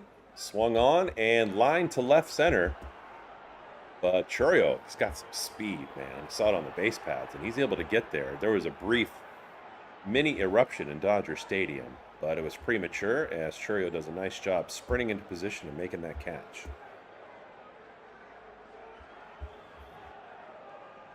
Next up is Freddie Freeman, a man struggling on the Dodgers lineup in this Brewers series.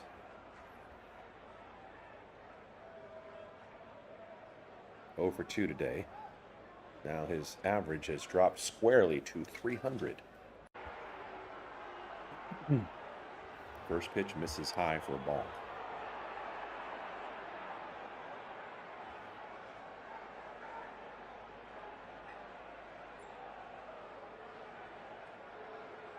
And he swings at a pitch outside there. Gets fooled, and the count's 1-1.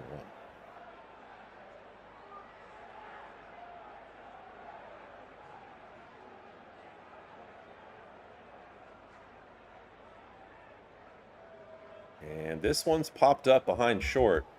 Should not be trouble, and it's not for Ortiz, who makes the catch for the third out of the inning.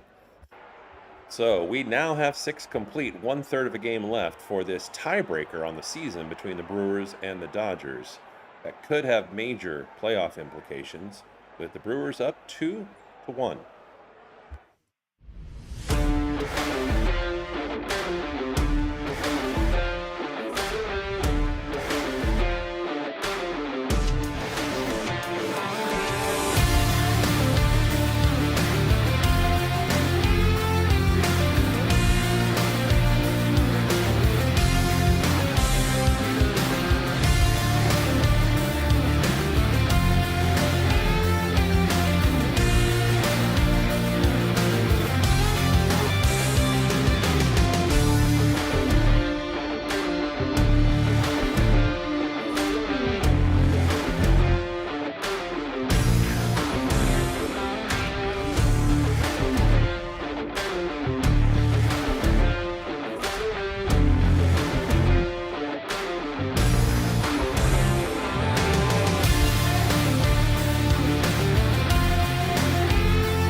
All right, presumably the last third of this game. And Skubal's done with another solid outing. And Enriquez comes in. Face Contreras, who's 1 for 2. And blows that one by him. Ricardo's got some flames now. He throws fastballs. They are routinely over 100 miles an hour.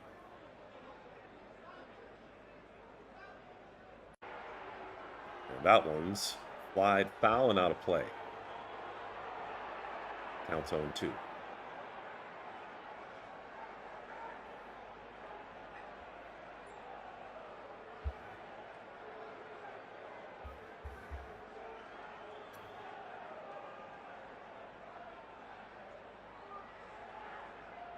And 0-2 pitch is flied high to third base. Max Muncy doesn't have to go very far, calls for it, and makes the catch for the first out of the inning.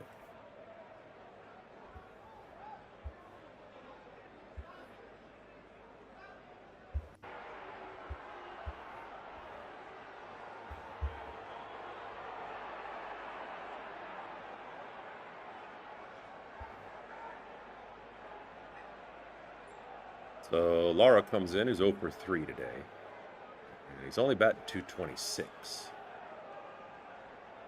Riquez brushes him back. Hops out of the batter's box. And the count's 1-0.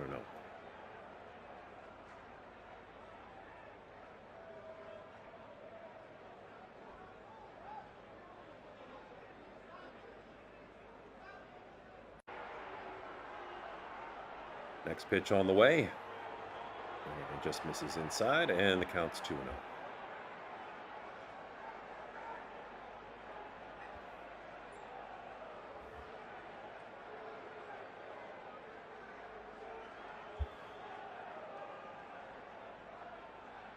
Next pitch, grounded, second base, Tommy Edman reaches it with speed, slides, under control, pops up, throws to Freddie Freeman for the second out.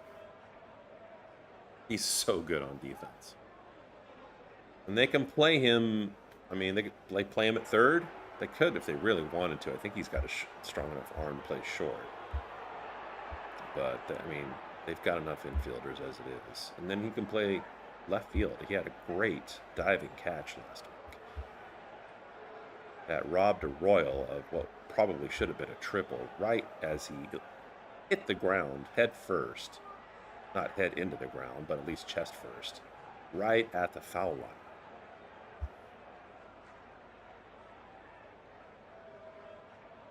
So Chorio comes up, who's clicking today with the bat, and this one adds to his hit total as he hits that into right center for a base hit.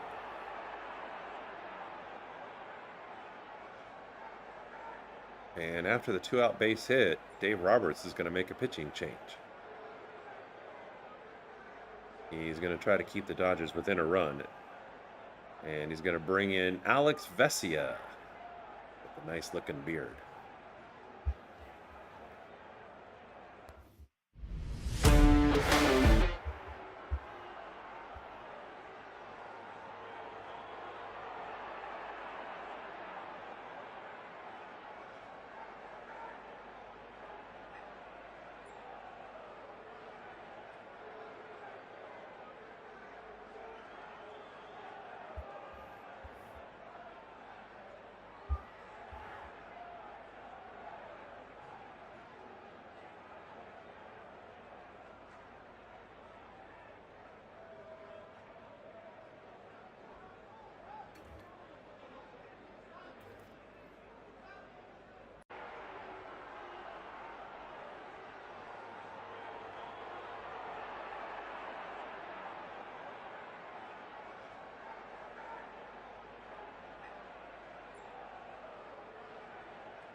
So Dave Roberts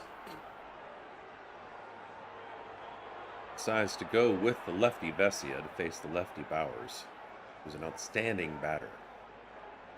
And we have a minute before they start to see what his batting average is. Bowers is now at .273, apparently.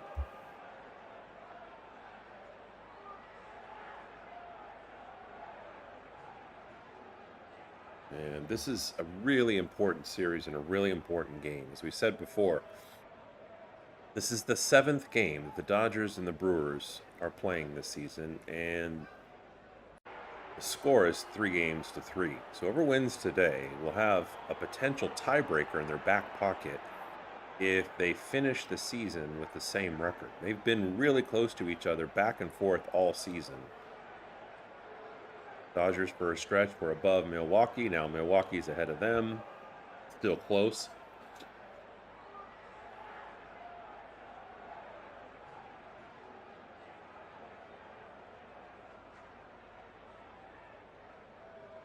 And this one is blasted to left center. It's going to roll all the way to the wall. Churio with that speed's coming around. And they are not going to throw it home after the cutoff as Churio slides and puts the Milwaukee Brewers up 3-1. So Vesia comes in, hangs a curveball on the outside of the plate, and Bowers makes him pay immediately.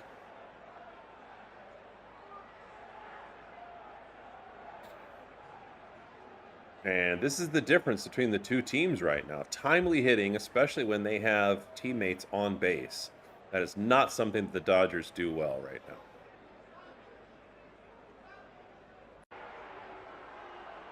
So now Vaughn comes up. And he hits this one to left field. And they're going to wave around the runner at second base who's coming home. Teoscar throws all the way there on one bounce, and it is not in time.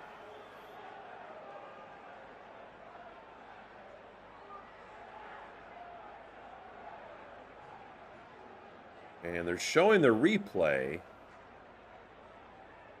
And the tag was a little bit late and a little bit wide. I mean, the throw is a little bit to the left of Rortvedt. But I feel like Rortvedt, I mean, he's kind of reaching for the runner who had an outstanding slide, and he needs to go and meet him at the pass and quickly take that glove to the edge of the plate where the guy's reaching.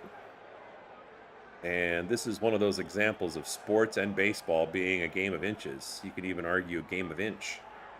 And that's a huge, huge run that now puts the Brewers up 4-1.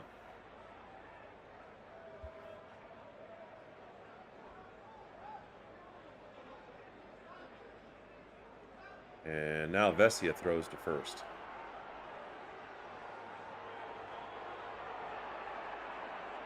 And Hamilton on base with, I think, 23 steals this season. So that's why Vesia is conscious of him.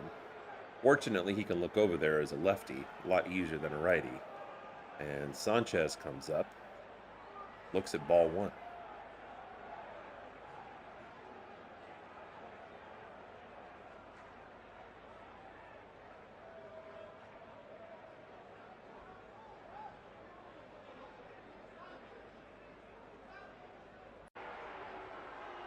And the next pitch in there for a strike.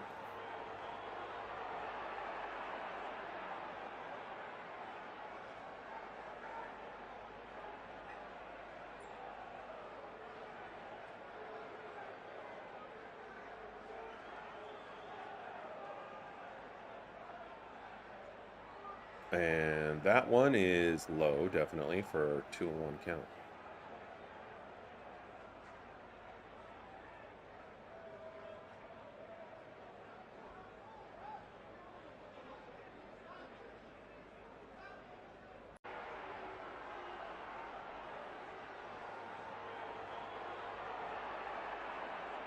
And that pitch is way outside. Counts 3-1.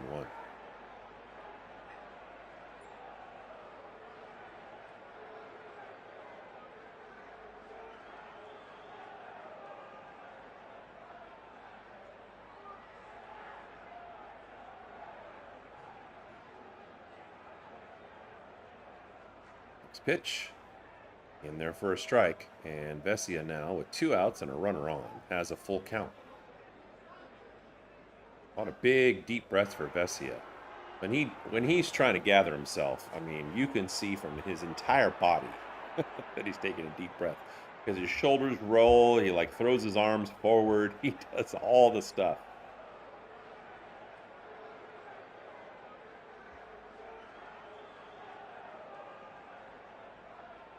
And this one is shot to the hole, third base. Max Muncy's going to pick it up and throw to first.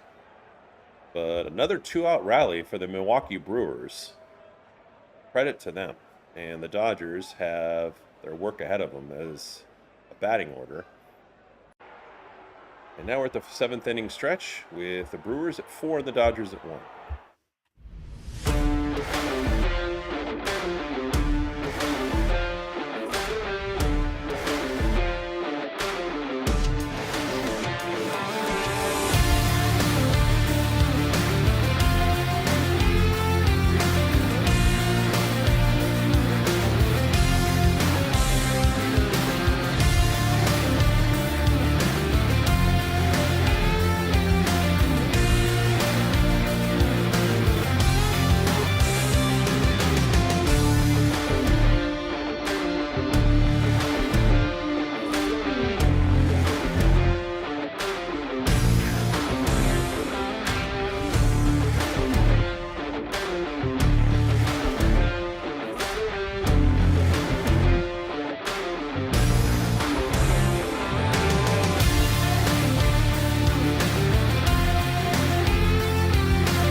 So Andy Paja is set to come up for the Dodgers.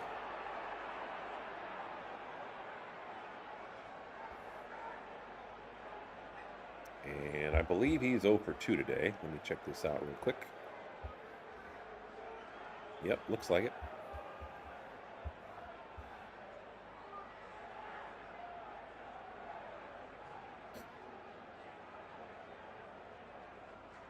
And Logan Henderson's still in there. He's only at 69 pitches. So, yeah, keep him in. If it continues to go like this, and you're a Brewers fan, you're like, yeah, keep him in for a couple more innings. Nothing like Scooble's pitch count, well over 100. So Andy's batting .268. Dodgers definitely in need of a spark.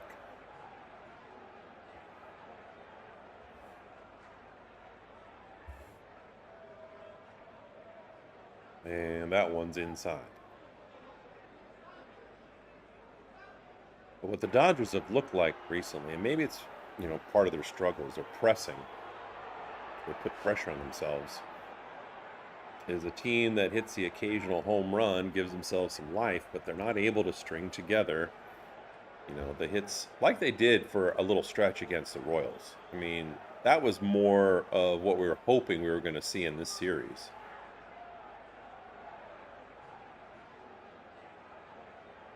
But needless to say, I mean, the Brewers are one of the best teams in baseball. The Royals are in the bottom 3 or 4, at least in terms of win-loss.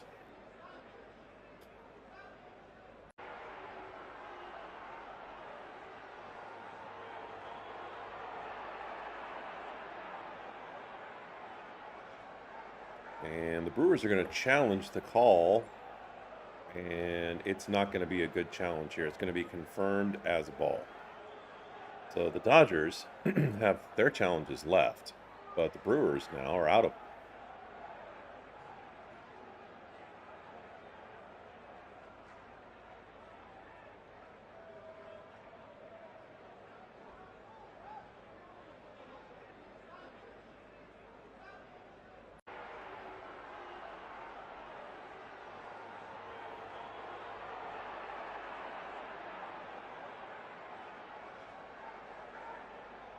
And that one's a fastball fouled back, which has really given the Dodgers fits. Since early July, they're one of the worst teams in baseball against the fastball.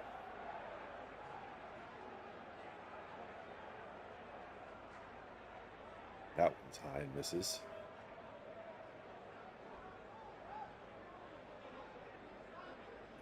And Andy Pages walks.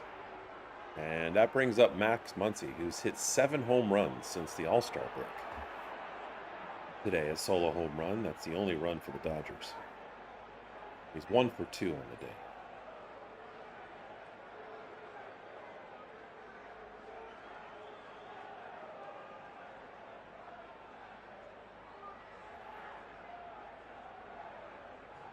And in there for a strike. Counts 0-1 for Max.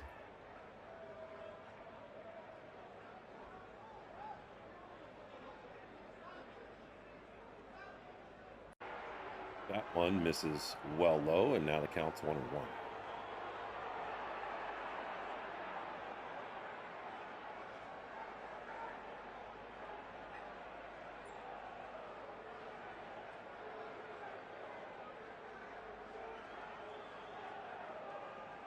And with a 1-1 count and a long pause, the catcher calls timeout, wants to go out and have a quick talk at the mound.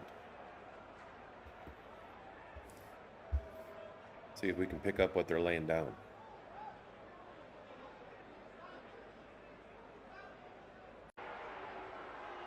Hmm.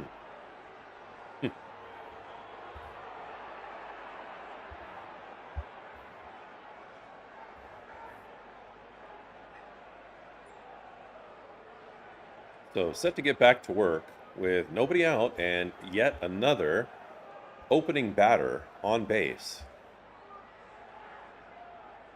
Hopefully the Dodgers don't fit their recent pattern of just leaving him there. And that one's fouled back. And Muncy now has a count of 1-2.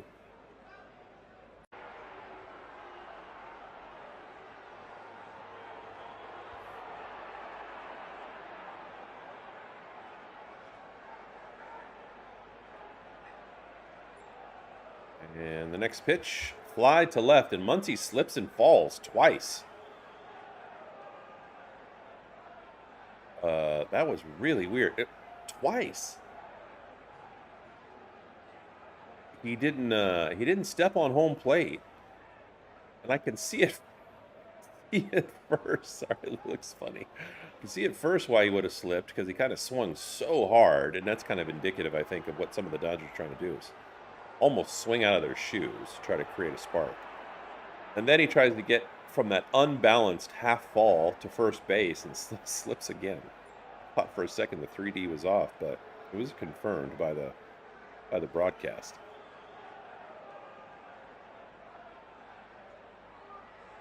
So now there's one out. Andy Pages still at first base.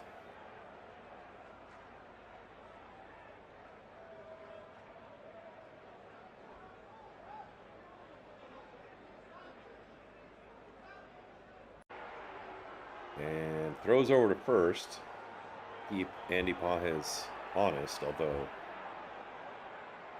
you don't want to risk outs, getting a big lead or trying to steal right now, unless you got a blazer on. And Andy's got good speed, but he's not that.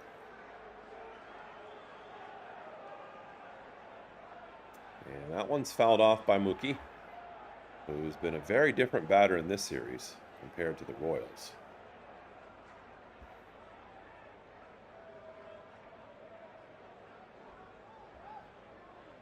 I feel like to some extent the Dodgers are losing their composure. And I'm not talking about arguing with each other or doing anything overly demonstrative as Mookie chases a pitch and strikes out. Things like that are what I'm talking about. They're pressing. They say they're pressing in sports when you know you're struggling and you try to take it upon yourself to do more than what you normally would do, rather than staying disciplined and saying, in this case, I'm going to protect the strike zone. I'm not going to chase stuff like Kyle Tucker does there. He chases a pitch that's a little bit low and outside. I'm going to make them bring strikes to me, and I'm going to be really picky and choosy about what I choose to swing at. But that's not what the Dodgers hitters are mainly showing. I don't really know what the message is from Dave Roberts about that, but the next one misses way outside low. And the count to Kyle Tucker, who's been over since he's been home, going back to the Royals series and now the Brewers, is either 0 for 19 or 0 for 18. Swings and misses at that one. Looks like he completely twisted his head around. It did not see the ball hit the bat.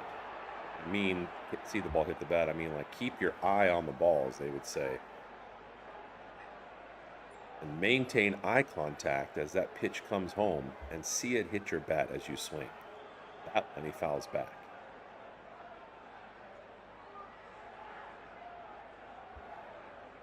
So the count's 1-2 to Kyle Tucker.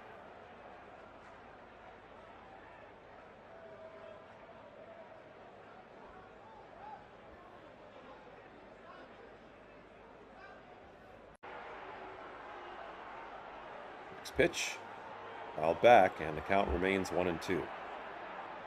With Andy Pages running since there's 2 outs.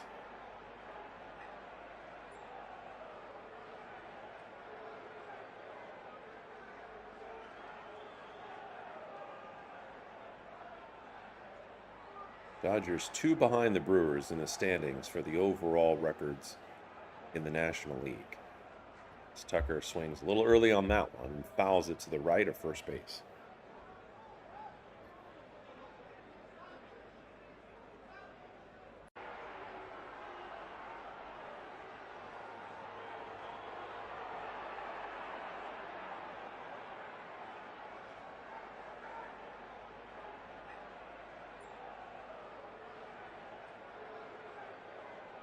Next one. This is outside. Tucker's eye pushes the count a little bit higher in his favor, 2-2.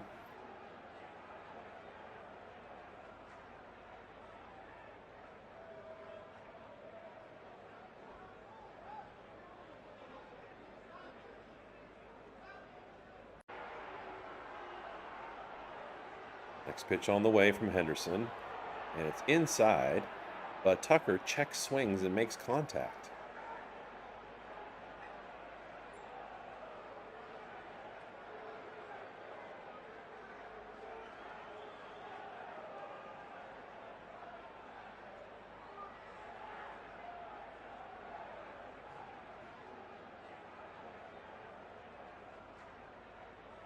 Next pitch, fouled off. Tucker stays alive.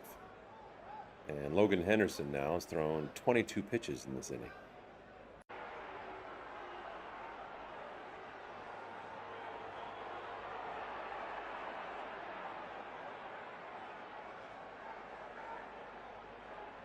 And the organ music player in Dodger Stadium trying to get the crowd going as Tucker sees that pitch bounce into the dirt.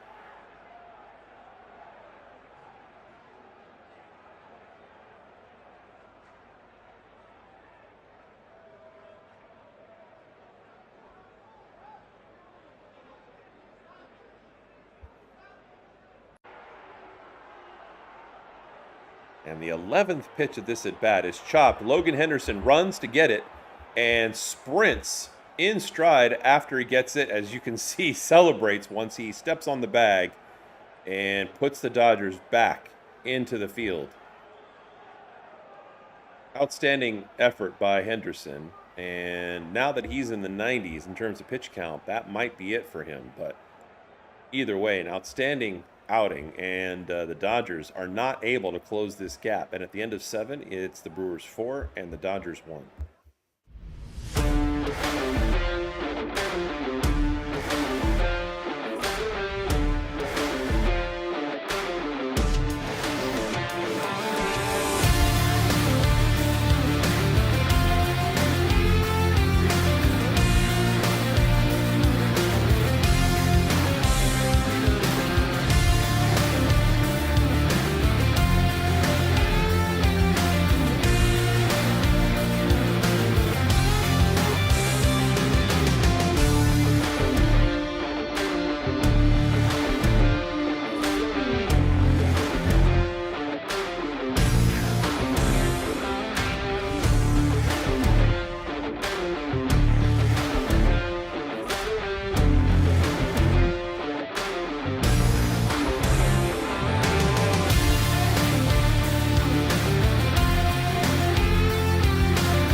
All right, so Kyle Hurt set to be the next Dodger reliever to come in.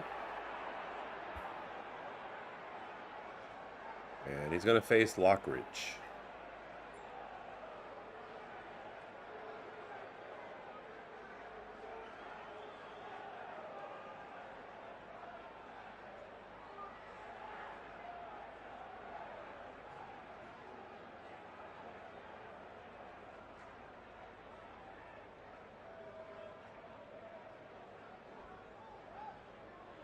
The first pitch from Hurt to Lockridge misses high for ball one.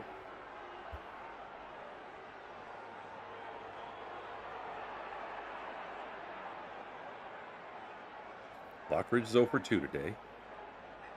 He's walked and scored a run. And that one's a swing and a miss. Change up in the upper 80s.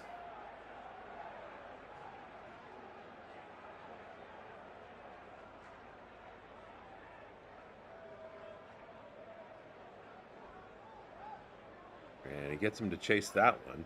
Hurt does. And counts 1-2.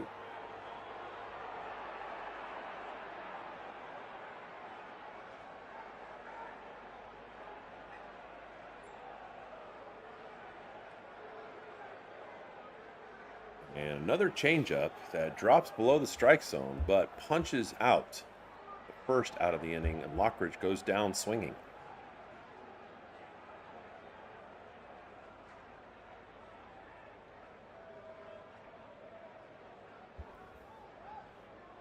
So Joey Ortiz comes up in the 8th spot. He's 0 for 3 today, and he struck out every time.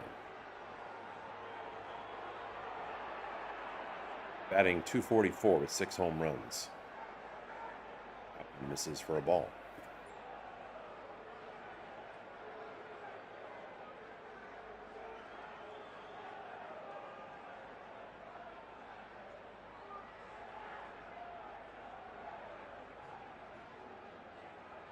One's in there.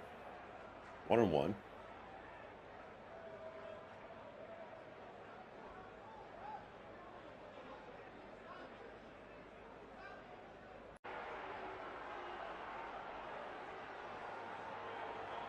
And the next pitch is chopped foul left of third base.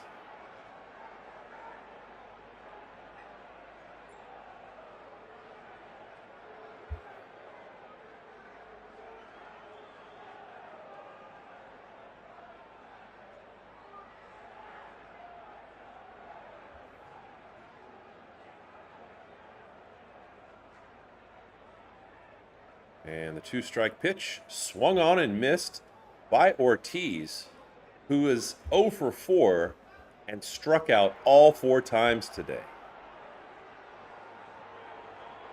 So 2 away, Kyle Hurt looking good.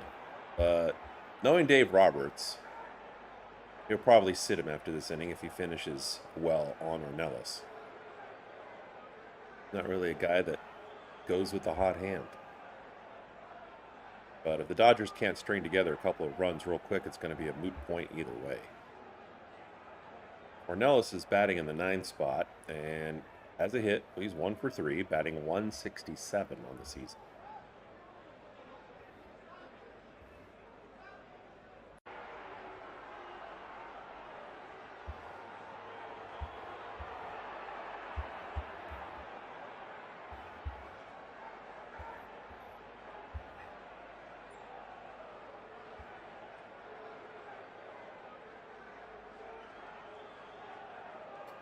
And the next pitch is swung on a miss, and counts 1-2. So Hurt continuing to look good.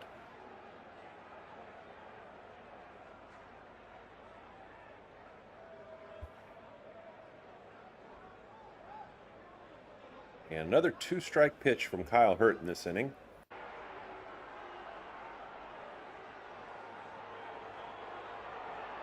And that one's looked at for strike 3. So Hurt strikes out the side, punches him out. 1, 2, 3. And we're about to go to the bottom of the 8th, and the Brewers at 4 with the Dodgers 1.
right, so the Dodgers finally get an opportunity to see a different pitcher, and hopefully that's something they can capitalize on as Patrick comes in.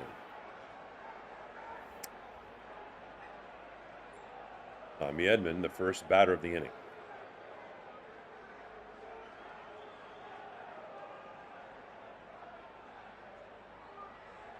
Chad Patrick has pitched in 41 games this year with an ERA of 3.4, 78 strikeouts, but 34 walks.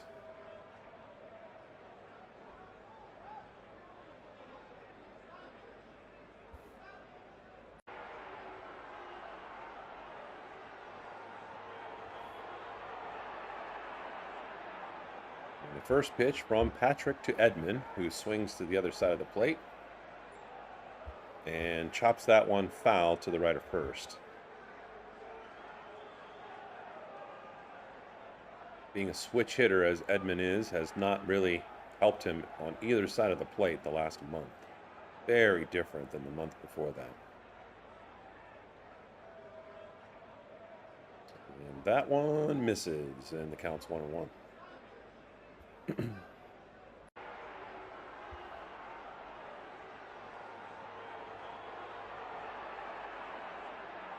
Dodgers will be flying to play the Rockies tomorrow.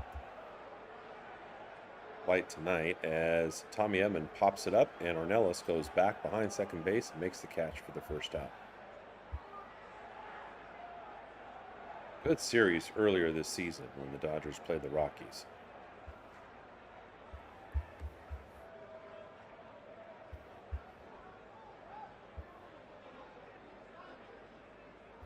Now Patrick set to face Hernandez.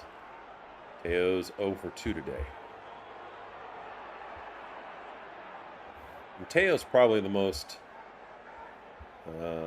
lost at the plate, I'll say, on a regular basis of all the Dodgers. Kind of in my opinion, if you just watch him play, the most emblematic of the struggles they've had as far as like sloppy swings, swinging, undisciplined. And if you get Teo with a 2-strike count, I'm telling you, throw him a curve that starts in the strike zone and breaks outside away from him, because he'll chase it. That one misses inside, though, and the count is 2-0.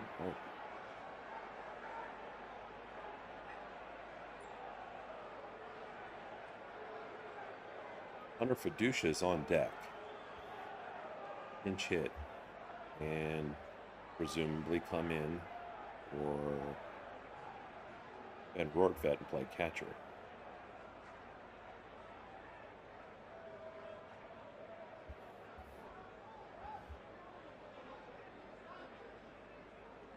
Infield shifted over to the left as the batter's on the left side of the plate. And this one's chopped and gets past the second baseman, who had kind of a long way to go because of that shift. And did a slide to try to get there, but just was not able to get there in time. If he had a chance to stop that from being a base hit, he would have had to, like Superman, lay out. But Teoscar Hernandez delivers a base hit.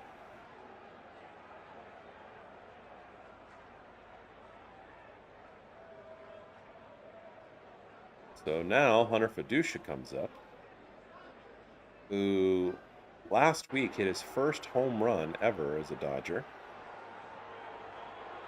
He's batting .235 with 3 home runs on the season and 13 RBI.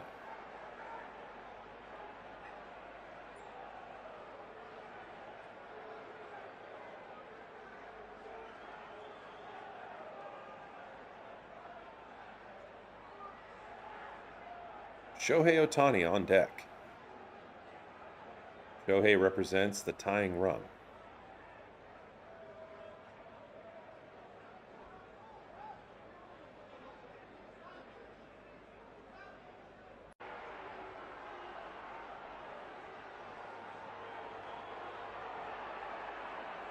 That one in there for a strike. Hunter Fiducia has a little bit of like a modestly hot hand. In the last 7 games he's played for the Dodgers, 5 of them he's got hits. And this pitch in the dirt and gets past the catcher And the runner's going to advance from first to second. So Teo now in scoring position. And Fiducia with an opportunity to close this gap between the Brewers and the Dodgers.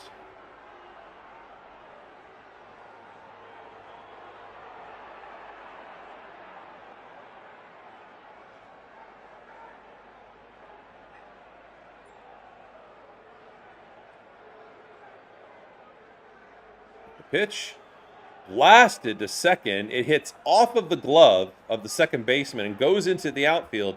And that's probably going to be scored a base hit, but we don't care because Fiducia delivers, and Teoscar Hernandez goes to third with Fiducia being safe at first. And with runners at the corners and only one out, Shohei Ohtani is going to come up to bat. We'll see if they automatically walk him to load the bases. It's a tough decision.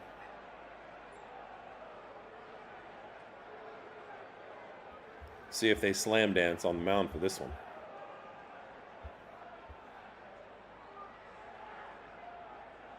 Looks very calm. Seem very stressed here.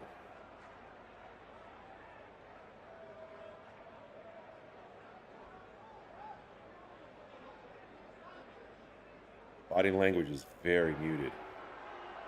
I like it. I like it. I'm going to say they're not calm, they're worried. For whatever 3D body language is worth.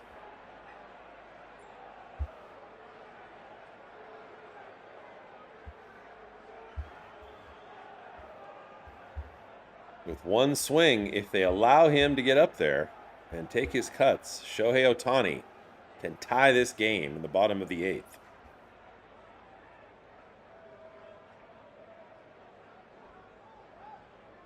Go ahead and get in the chat and give us a thumbs up. Some kind of positive mojo. Face. Smiling face. Go Dodgers. We need whatever it takes.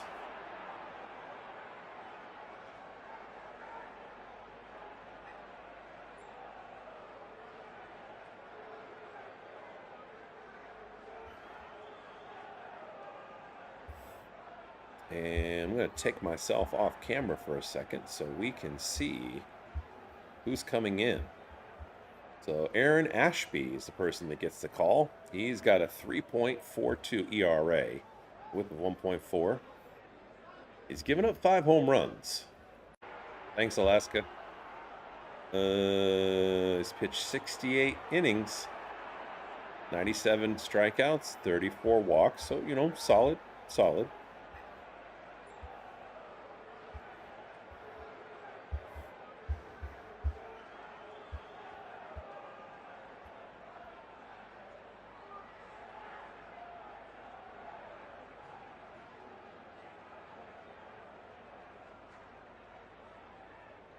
Ashby, as a closer yesterday, threw 31 pitches.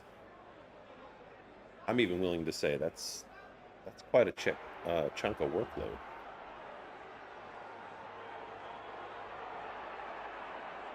And the first pitch misses low and outside to Shohei. And this is what they have to do. Make the other guys work.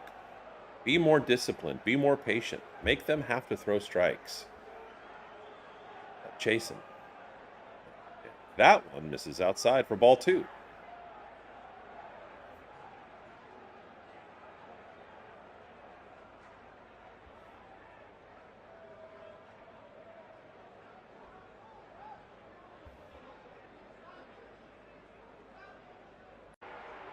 And this one is grounded to second base. They're going to flip it to second for 1 and turn 2 for the double play. So Shohei Ohtani, the team's MVP, looks dejected, looks to the sky in frustration, and wastes a golden opportunity. And the Dodgers now looking at 3 outs between themselves and a loss. And at the end of 8, it's the Brewers 4 and the Dodgers 1.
Yeah, I am frustrated too.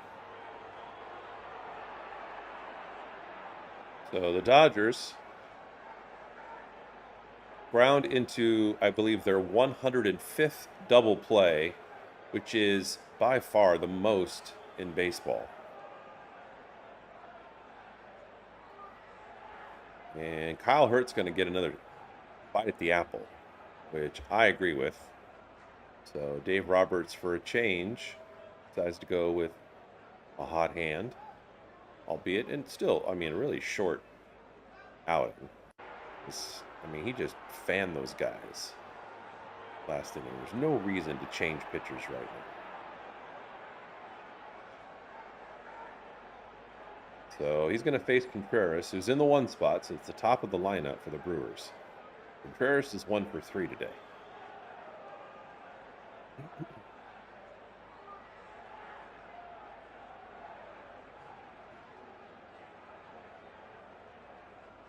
And next pitch fouled back. And Hurt's got another batter in a hole, 0-2.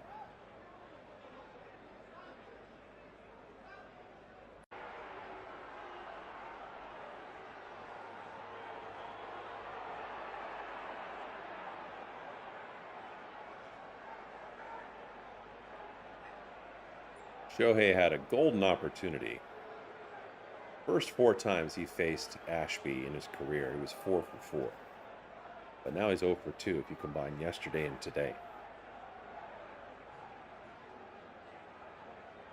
Next pitch on the way. And it's line to left. Teoscar opens and runs to his right and makes the catch for the first out.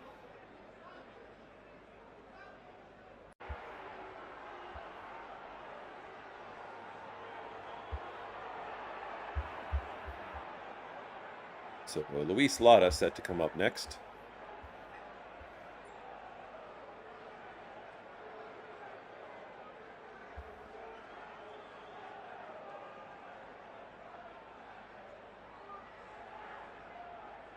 First pitch.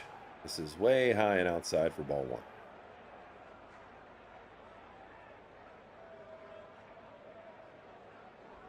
Tomorrow, the Dodgers start a 3-game series against the Rockies in Colorado. That one misses outside. The count's 2-0.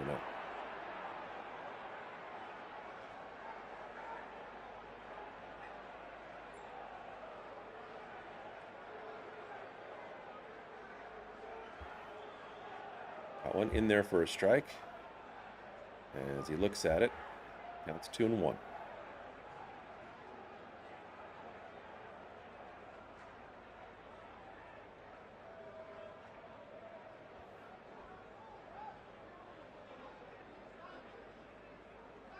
Next one is fouled off, counts 2-2.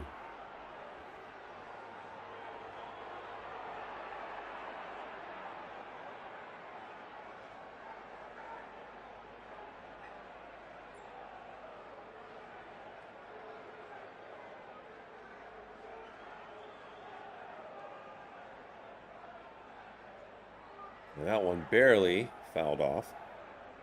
And Lotto stays alive, 2-2.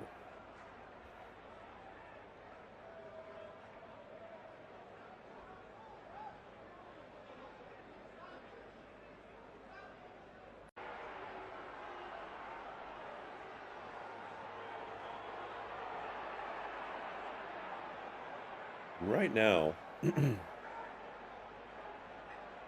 people talk about a little bit too early projections of National League MVP, we're talking about Pete Crow Armstrong from the Cubbies and Shohei Ohtani. And you would have given Shohei the lead earlier in the season when he was pitching, but there's no indication of if and when he's going to come back and pitch.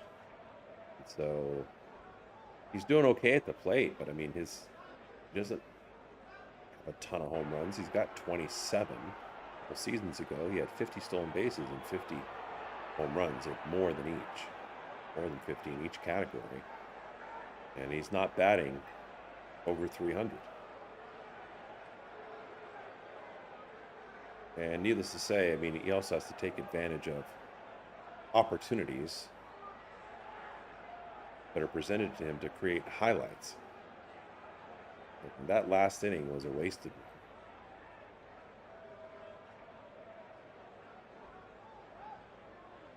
That's really very high on the minds of any of the Dodgers or us Dodger fans. What we want to do is we want to see wins. So that one misses. And Kyle Hurt walks the first batter of the day.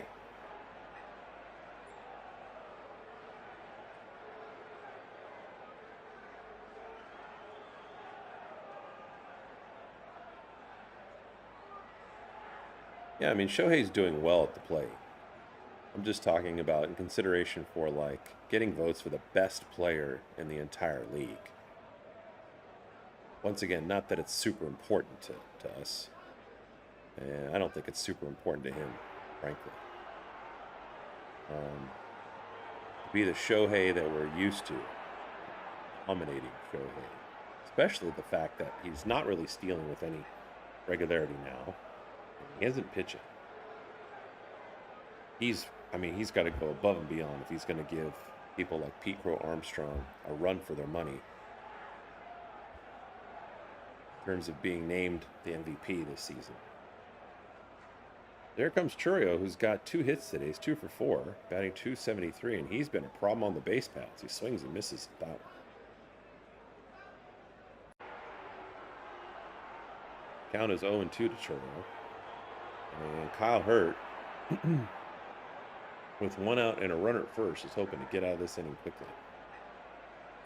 And needless to say, keep the score where it's at. That one misses high for a ball.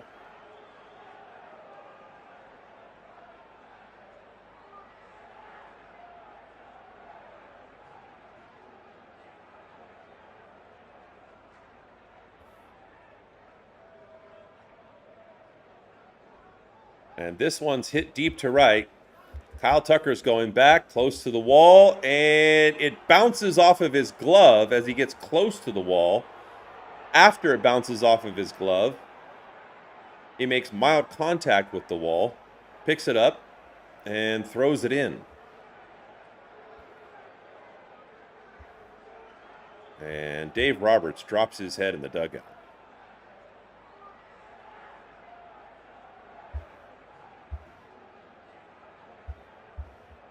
So I'm guessing they're going to count that as an error because he wasn't sprinting back to get in that position. He was in pretty good position without a whole lot of running duress, so to speak. But it was in a terrible spot in relation to the sun. I mean, having been to Dodger Stadium and seeing right now, yeah, 3:45 is almost what time it is Pacific. That sun is squarely in the air, and it's behind the home stands. And I know at the least he struggled with that ball in the sun. Now, because they had to wait to see what was going to happen, and they weren't running right away, no runs scored on that one. But Kyle Hurt's done for the day, and the Dodgers are clinging to being behind by 3 with 3 outs left after this inning. They can escape. With only 1 out, the Brewers have runners at second and third in scoring position. And we'll see shortly who the Dodgers are going to go with next. Looks like Jack Dreyer. That's what our command center says.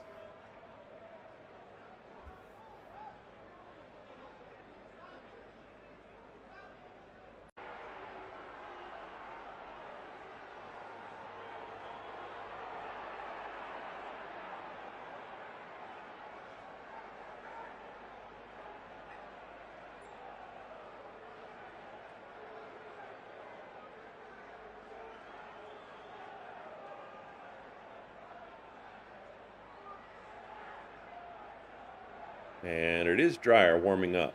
So the lefty comes in, who's done a good job for the Dodgers.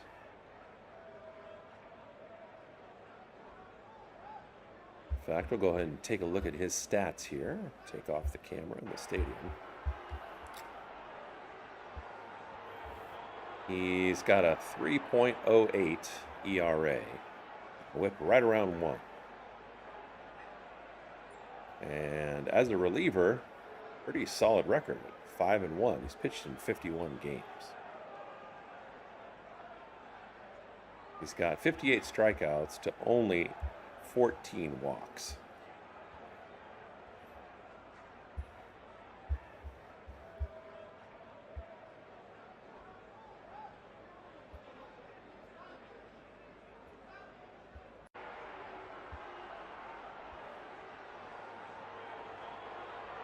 So Dreyer's got his hands full because he's facing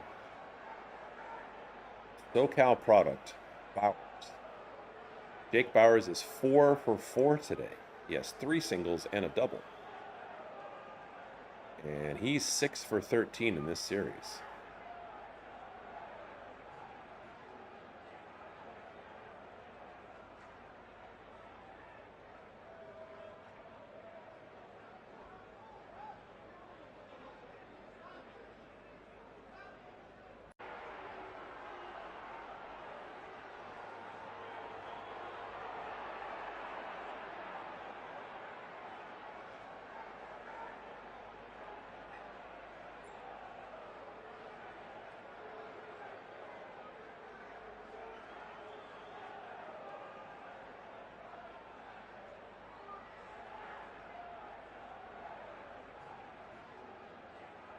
So Dreyer set to deliver his first pitch to Bowers. And well placed, big sweeper. Bowers swings and misses for a strike.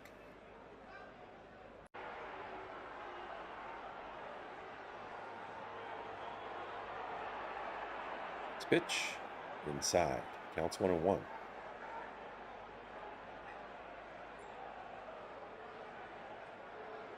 Brewers threatening to put some more score on the board. Only one out, and runners at second and third. Bowers fouls that one back. Well placed by Dreyer in the upper inside corner.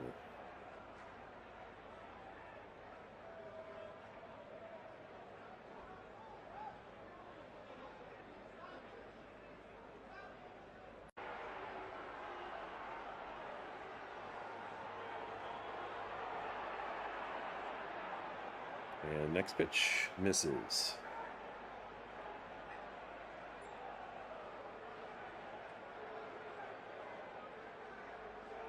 One thing that's tough is that there's no force out coming from first base. The first base open. You'd like to be able to turn 2 and get a double play. As Bowers stays alive, swings kind of wildly, but fouls that one.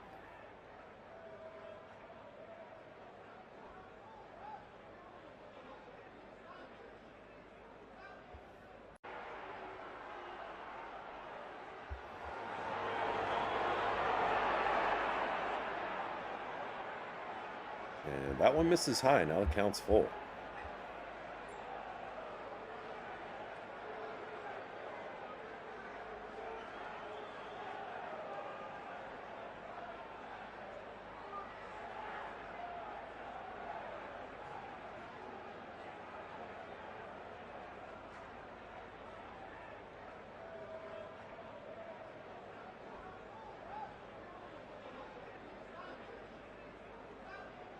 And the next pitch, it's high. It's a check swing.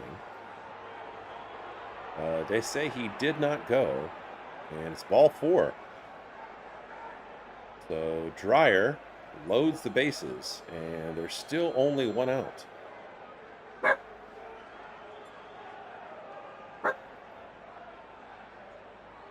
And that's going to bring up David Hamilton, a 5 hitter.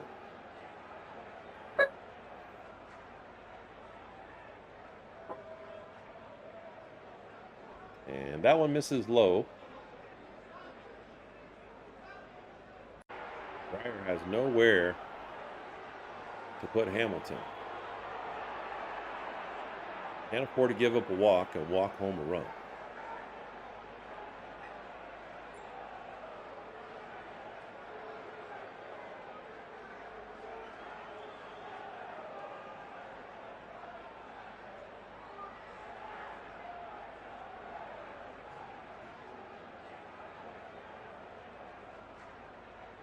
After that walk by Jake Bowers, which is his 5th time being on base today, First 4 were all hits. Compare that to the Dodgers, who have 5 hits overall today as a team.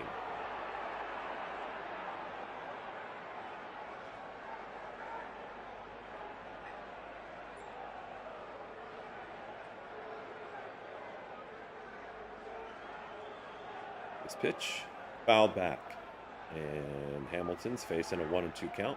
So is Dreyer.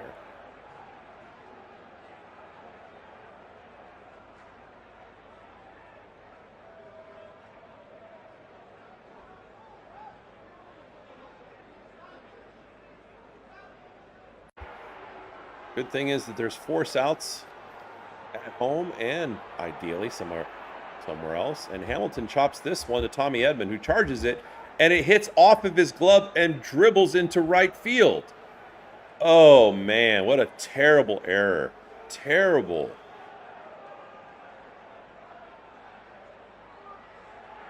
He was backhanding it, and wow, just misjudged it.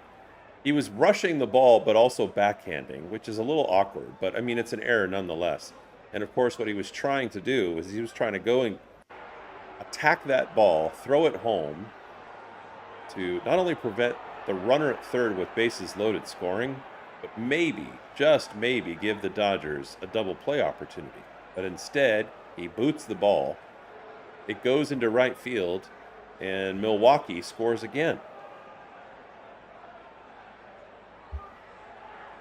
Score twice.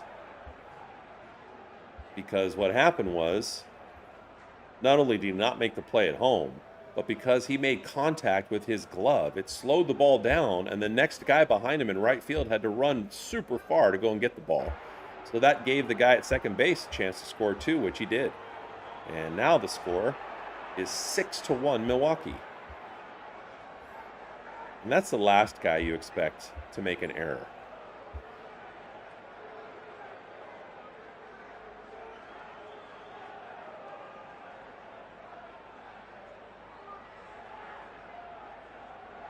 And a quick strikeout from Dreyer as we're talking about all that. Now there's 2 outs with runners at second and third.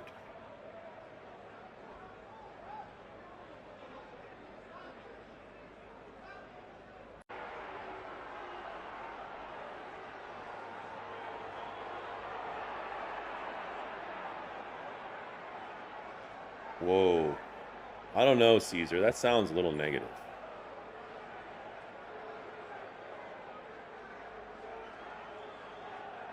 And the Dodgers still do have one of the best records in baseball. They're in the top 4 or 5.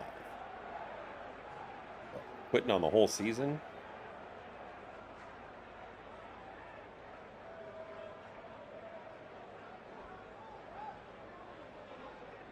In fact, I think if you compare the Dodgers' record now compared to last year, I might ask ChatGPT about that. They might actually have a better record this year compared to last year, but I don't know without looking. I'm afraid to look, because if they don't, and I invite the negative vibes in, as Jack Dreyer finally ends the inning with a strikeout. So now the Dodgers facing a 5-run deficit as they go to the bottom of the 9th.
All right, I just looked it up on Caesar's behalf, and this time last year, the Dodgers had a record of 4 more wins than they do now.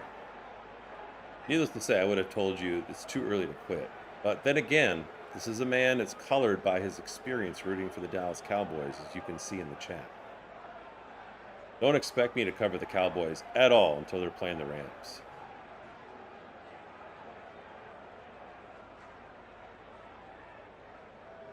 Is it that kind of a vibe? Absolutely right now. It's absolutely that kind of a vibe. And I'm not saying they're going to have the same result at the end of the year, but man, this is not the kind of vibe you usually expect from the Dodgers, that's for sure. Especially when they're like booting balls on defense.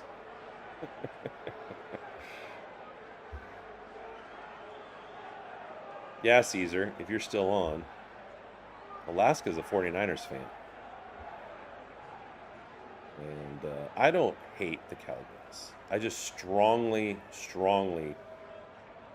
dislike the Cowboys.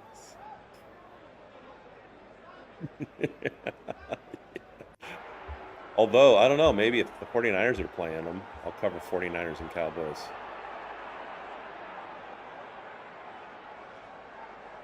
Just hoping 49ers give them another loss. That's one of the few teams, honestly, I'll be honest. I mean, it has nothing to do with Caesar, but one of the few teams, like, I'll look at the scoreboard to see whether the Cowboys won or lost. And I'm rooting for them to lose.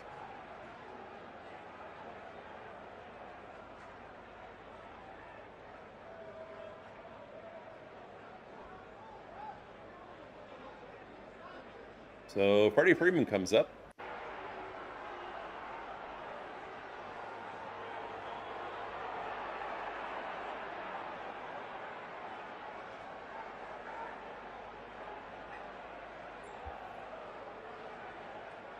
The attendance announced at Dodger Stadium is over 45,000 fans today as Freddie Freeman swings and misses. So Dodgers now down to their last 2 outs.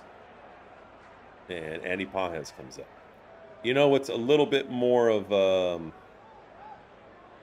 injury or an insult or both is the fact that the Padres blasted the Brewers right before they came to Dodger Stadium. So needless to say, because of that, and more importantly, because the Dodgers were on a little bit of a winning roll, a little one, very modest one, thanks to the Royals coming to town, I was very optimistic coming into this series. And if I was going to predict, I would have predicted they would have won 2 games, at least 2 games, probably 3.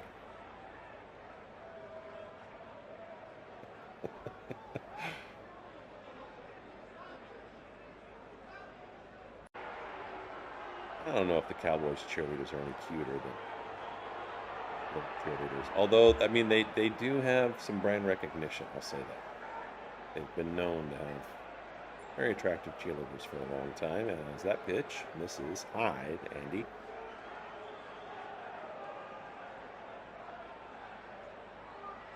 Ball number 37, trying to close this game out.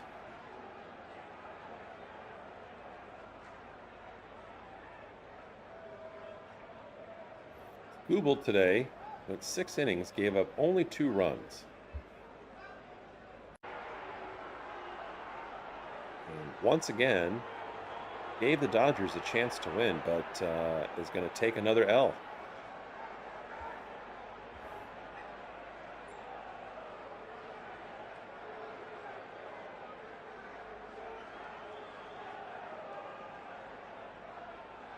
Next pitch. And this one is driven deep to left field. It's carrying, and it's out of here for a home run for Andy Pages.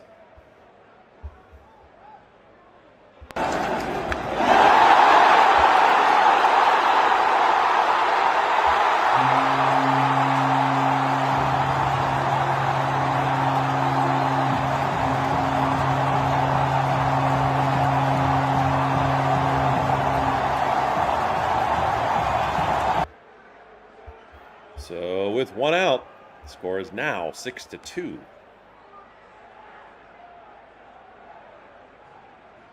That was Andy Pages' 21st home run this season. Second home run in the last 3 games.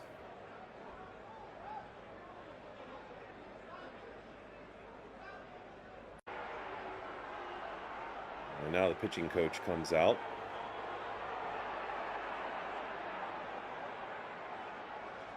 Along with the catcher. And that little huddle is quickly broken up. And Miguel Rojas in to pinch hit for Max Muncy. Max Muncy's done pretty well late in games recently and produced some good RBI, but I have no issue with this. Rojas has proven that he's a good pinch hitter. Actually, an outstanding pinch hitter. And he's got a higher average than pretty much everybody on the team other than Freddie Freeman and Shohei Ohtani. Swings at this one early, flies it to right, and the right fielder on his horse, but catches it just on the warning track. And so now 2 away. And it's all down to Mookie Betts. Betts is 1 for 3 today.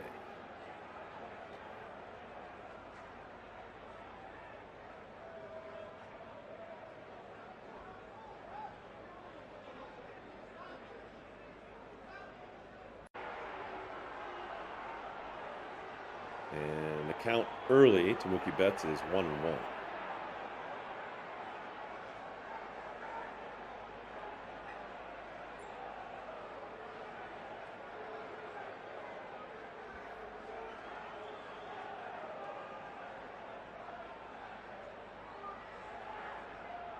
The next pitch is grounded to short, and this one is picked up and thrown to first for the final out. And so the Dodgers lose 6-2 and drop 3 games of 4 to the Brewers. And so definitely some soul searching going on with the Dodgers right now. Asking themselves what they can do, although what they're trying to do, needless to say, isn't working. And I think part of the problem is that they're pressing on offense rather than just being disciplined at the plate. Whereas before I would have said that their weak spot, this is definitely the case in the second quarter of the season, was their middle relievers and their early relief pitching. Now it's definitely their hitting. There's no question about that. And you can't let the stats fool you as far as where they average, because they're dealing with a lot of excellent performance early in the season. And individual performance that goes together to help with averages is not what the Dodgers need right now. They need run production, run production, and they're just not getting it. Even if they get a runner on at the beginning of an inning without an out, they're not able to push them along, and they're not able to produce RBI. The other weakness that they've had is their starting pitching, giving up home runs, and I would have normally said allowing the Dodgers to get behind early, but really it's their batting that's anemic right now, and that's causing those deficits. So they waste another really good outing by Tarik Skubal today, who, as I said before, and as you can see with our game-ending box score, Skubal went. I'm going to take myself off camera and go live here because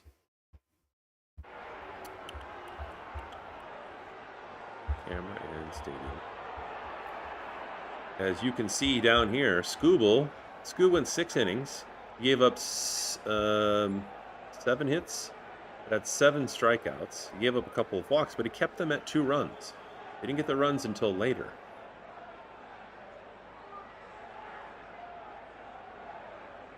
And the biggest indicator to me is all of these errors. It shows 2 errors officially here, right?